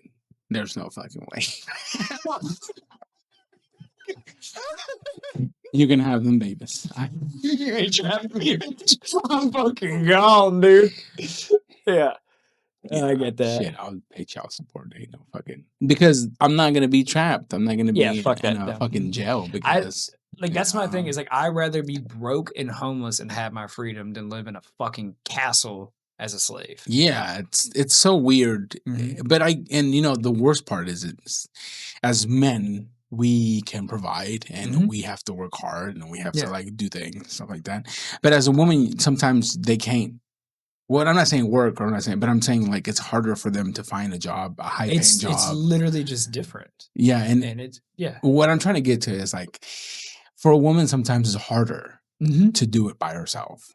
Yeah, and I think men is easier to do it by ourselves because we already have to work and provide. We already have to do that. Yeah. So it's like nothing changes unless there's just more people that we have to feed. Do you know what I'm saying? Yeah. Well, like as men, we already have to provide. It's easier for us to like survive on our own, but there's like a trade-off to that because that typically comes with the lack of intimacy and the lack of relationships. So then we become lonely. Yeah. And then lonely, bitter men. Yes. But then women on the other side, it's very easy for them to find intimacy and be in a relationship. But a lot of times it's harder for them to build stuff up on their own. Yeah. Because I don't know. It's there. I'm doing a very horrible way of like explaining it, but like women just face other difficulties that men don't, and vice versa. They do. But the thing is you realize like where one lacks, the other has. Yeah. And then it's literally like Lego pieces. Right. If you do it right, then it fucking levels out and everything fucking works up and everyone's fucking happy. But you have to be happy with your spouse. Yeah, dude. Like, don't be in a relationship just to be in one. Yeah. That reminds me, there's my favorite comedian, he's like one of my idols, is Neil Brennan, right? And say me. Huh? I thought you were gonna say me. But well, that was until I realized how fucking racist you are, man. Like, honestly. It's only Africans. You can work in a bit where you talk about how you are like racist against Africans, but like not African Americans, like specifically just Africans. Yeah. Or because everyone would think that it's just a black thing. Yeah, but it's not. It's a country. It's or a continent. White Africans. You can just flip it on to like white Africans. Yeah. I do need to write though. Yeah, I haven't written shit out. I mean, fuck, I don't know. At least for a stand-up, I haven't written anything in a few weeks. Yeah, what I like to do is I like to talk to people and then write materials. Sure. Well, you're gonna have a bunch of racist shit you can say. From I already have a good 5 minutes from today. But yeah. Hey, at least it's recorded. You can go back and watch it. That's crazy, dude. It's been 2 hours and 30 minutes. Yeah, I'm actually about to get up out of here, man. I'm meeting a lady. Are you? Yeah, we're gonna go have a late night smoothie coffee kind of thing. So that's fantastic, man. Yeah. Do you? She seems really nice. Just before we end this thing, do you like that part, that new exciting part? Is it like? Yeah. Or is it like kind of like? Yes and no. Yeah. Okay. I don't like the initial like meeting, like for the first time and just first starting to talk. Yeah. Like, not because of me, but because of them.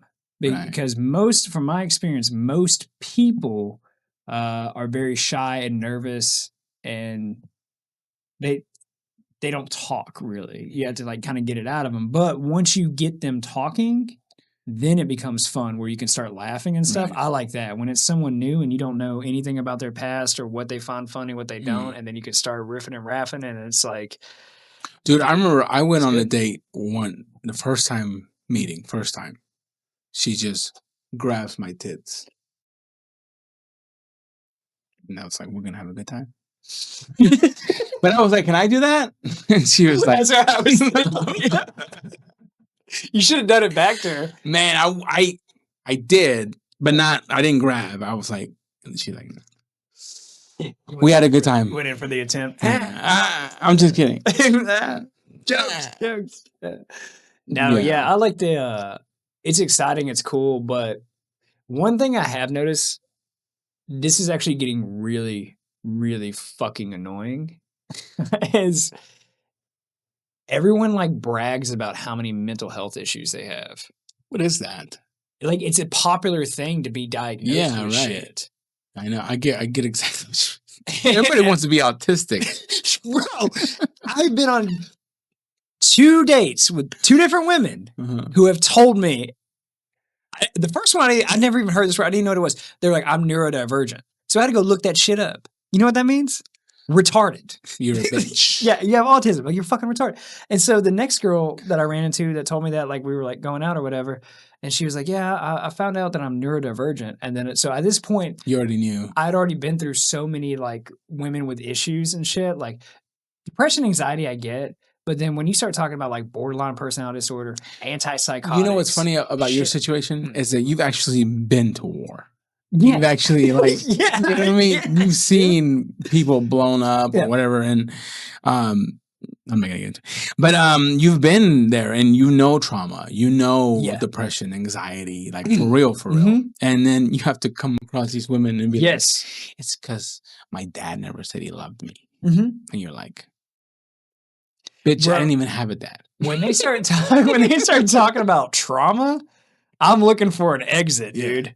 And then, because that term is used so loosely now. Yeah, they'll get trauma because someone cut them off in traffic and honked their horn. And they're like, I don't think I can drive.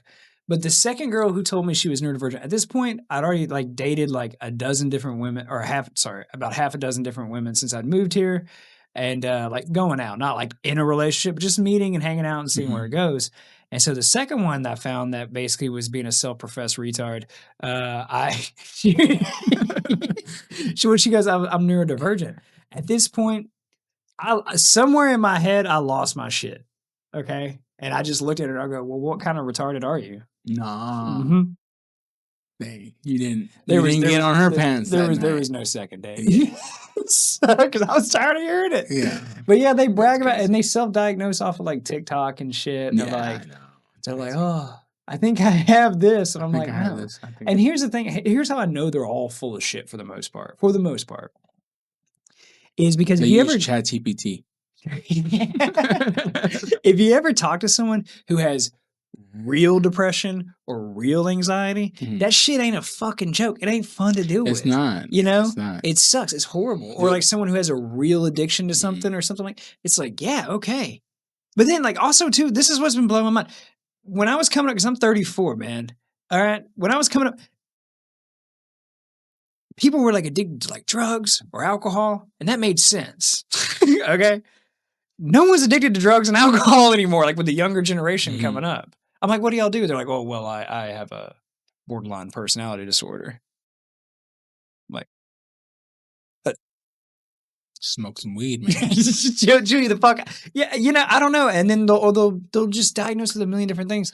And I'm like, what happened to people having the traditional problems of like, yeah, I drink too much, or fuck it, I smoke too much weed, or yeah, I like to get high as a fucking kite a little too often, you know? Yeah, I beat women.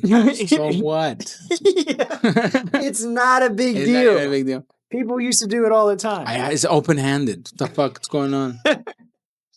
So I don't know, but it's become. But have you've noticed that where it's become like popular? Yeah, like trendy. And you know what's crazy is when you do date a girl that does have that shit, you're like, oh, this is not fun. This is not. Dude, I dated one. Like this is what I'll say. The only bad relationship I've ever been in. I went through one. I was with her for a couple of years. Yeah, it was the worst shit ever. Like crazy psycho. That's a whole nother long story for a whole nother time. Pussy is amazing, but attitude. The fucking dude just lying, narcissistic, constantly cheating. Like, constantly? Oh yeah, a lot. Damn. And then they're just lying about it. Like, dude, I would like literally, like, I'd pull up like a text and be like, "This is what this says," and she would look me dead in the face and go, "That's not what that says." Damn. I'd be like, "Are you fucking kidding me right now?" Like, just gaslighting and be like, "You're crazy. There's nothing there." Like all this other shit. I actually thought I was going crazy for a while. Really? Yeah. And then I got out of the relationship and then I quit drinking and I lost like 30 pounds and realized I was completely normal. You were just a fat ass. Yeah. I was just a fat, drunk piece of shit. And I was just in a relationship with a complete psycho. That's crazy. And I got out and then I was like, I'm fucking normal. Back to normal. Surprise, surprise. Funny how that works, huh? Yeah. No, that's crazy, man. The fact that you stayed after multiple. Well, I found out all at once. Oh, what? Because that's the only girl. Military. No, she was no. This wasn't all that long ago. Really? Damn. It was last year. Well, I had this rule in relationships: I don't go through their phones, and so I'd never gone through a single girl's phone. If you want to have your heart broken, go through. I'll never do it again. I'll tell you that. I'll never do it again. Because, dude, it was literally the Rolodex of dicks was insane. Like, that's what I get. Dude, and then you're like, why she pick me, though? Yeah, I could have done this to somebody else. But yeah, dude. So, like, and then I saw some shit one time, and then she was like, that's not what that was. And I was like, okay. And it didn't settle right. I was like, you know what? Fuck it. I'm going to look. Because I had given her access to my phone. I was like, you can go through my phone whenever you want. You ain't never going to find anything because there ain't nothing to have or nothing to find. And so anyway, I checked, and then I was like, fuck this. I was like, I'll never do this again. Like, and now I have a rule. If the relationship has gotten to that point, that shit is over. I won't even look. Yeah, because it's yourself. Like, well, I mean, if you have to question, yeah, you know what I mean? Because I've dated women that really, really like wanted to be with me, and it's really easy to see when they were being transparent and honest. It's like, yeah, for sure. Like they want you to know that it's just all for you, and there's nobody else. And then I've dated girls where it's like, you know, like the poopy girl, where it's just like. I know that they're probably fucking other, people. And then I have to like not get attached. Yeah. And it's so hard for me to not get attached. Yeah. Because it's like. Because you're just a big old softy, man. I love pussy.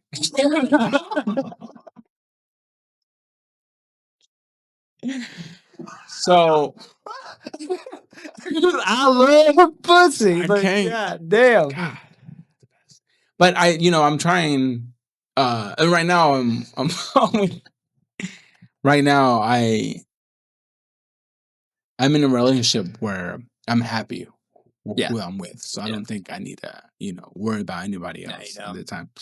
At the time, because dude, I used to be in a relationship. I wanted to cheat. Yeah, because I didn't like where I was or who I was. Well, with. That's what I was like talking about earlier when I was bringing up the comedian Neil Brennan. Like, he has a quote that I like really well, and it says, "I have never been more lonely than while I was in a relationship I didn't want to be in." Yeah, and it's true. You really think about it. There's nothing worse than being in a relationship you don't want to be in. Man, it's the worst thing. And especially if you don't have a house, you have to stay there to live. I mean, my ex was a hobosexual.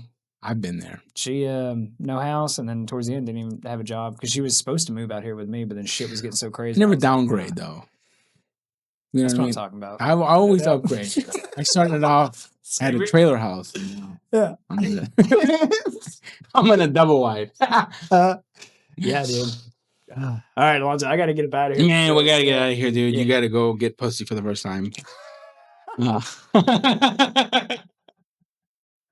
All right, man. Thanks for stopping by. You got anything you want to plug at the end, man? This is going to be a while. It's going to be a few weeks before this comes out anyway. I don't know if you have any shows or anything. May 16th, right? PBR, you're going to be I believe it's May 16th. Yeah, PBR. Right there. PBR Lounge at the Live Casino here in Shreveport. Well, technically it's Bossier, but you get the point. Yes. We're putting on a comedy show. Yes. So the Shreveport Comedy Club guys and Mark Pugh and all them, they're doing it. Yeah. So. Fantastic. So you're going to be there, performing, yes. And then I have another show called the Couillon Fest at Lafayette, and then I have Pineville. Fuck yeah, July. Hell yeah! You want to plug into your social media or anything? Alonzo Ortega Comedy, and that's all for everything: TikTok, Instagram, Facebook. Hell yeah! I'll get it on. All right, cool, man. I'm telling you guys, it's worth seeing him, man. He's fucking hilarious on stage. Like, it's hilarious. I'm fucking and I'm hilarious. All right, guys. We'll see y'all next week.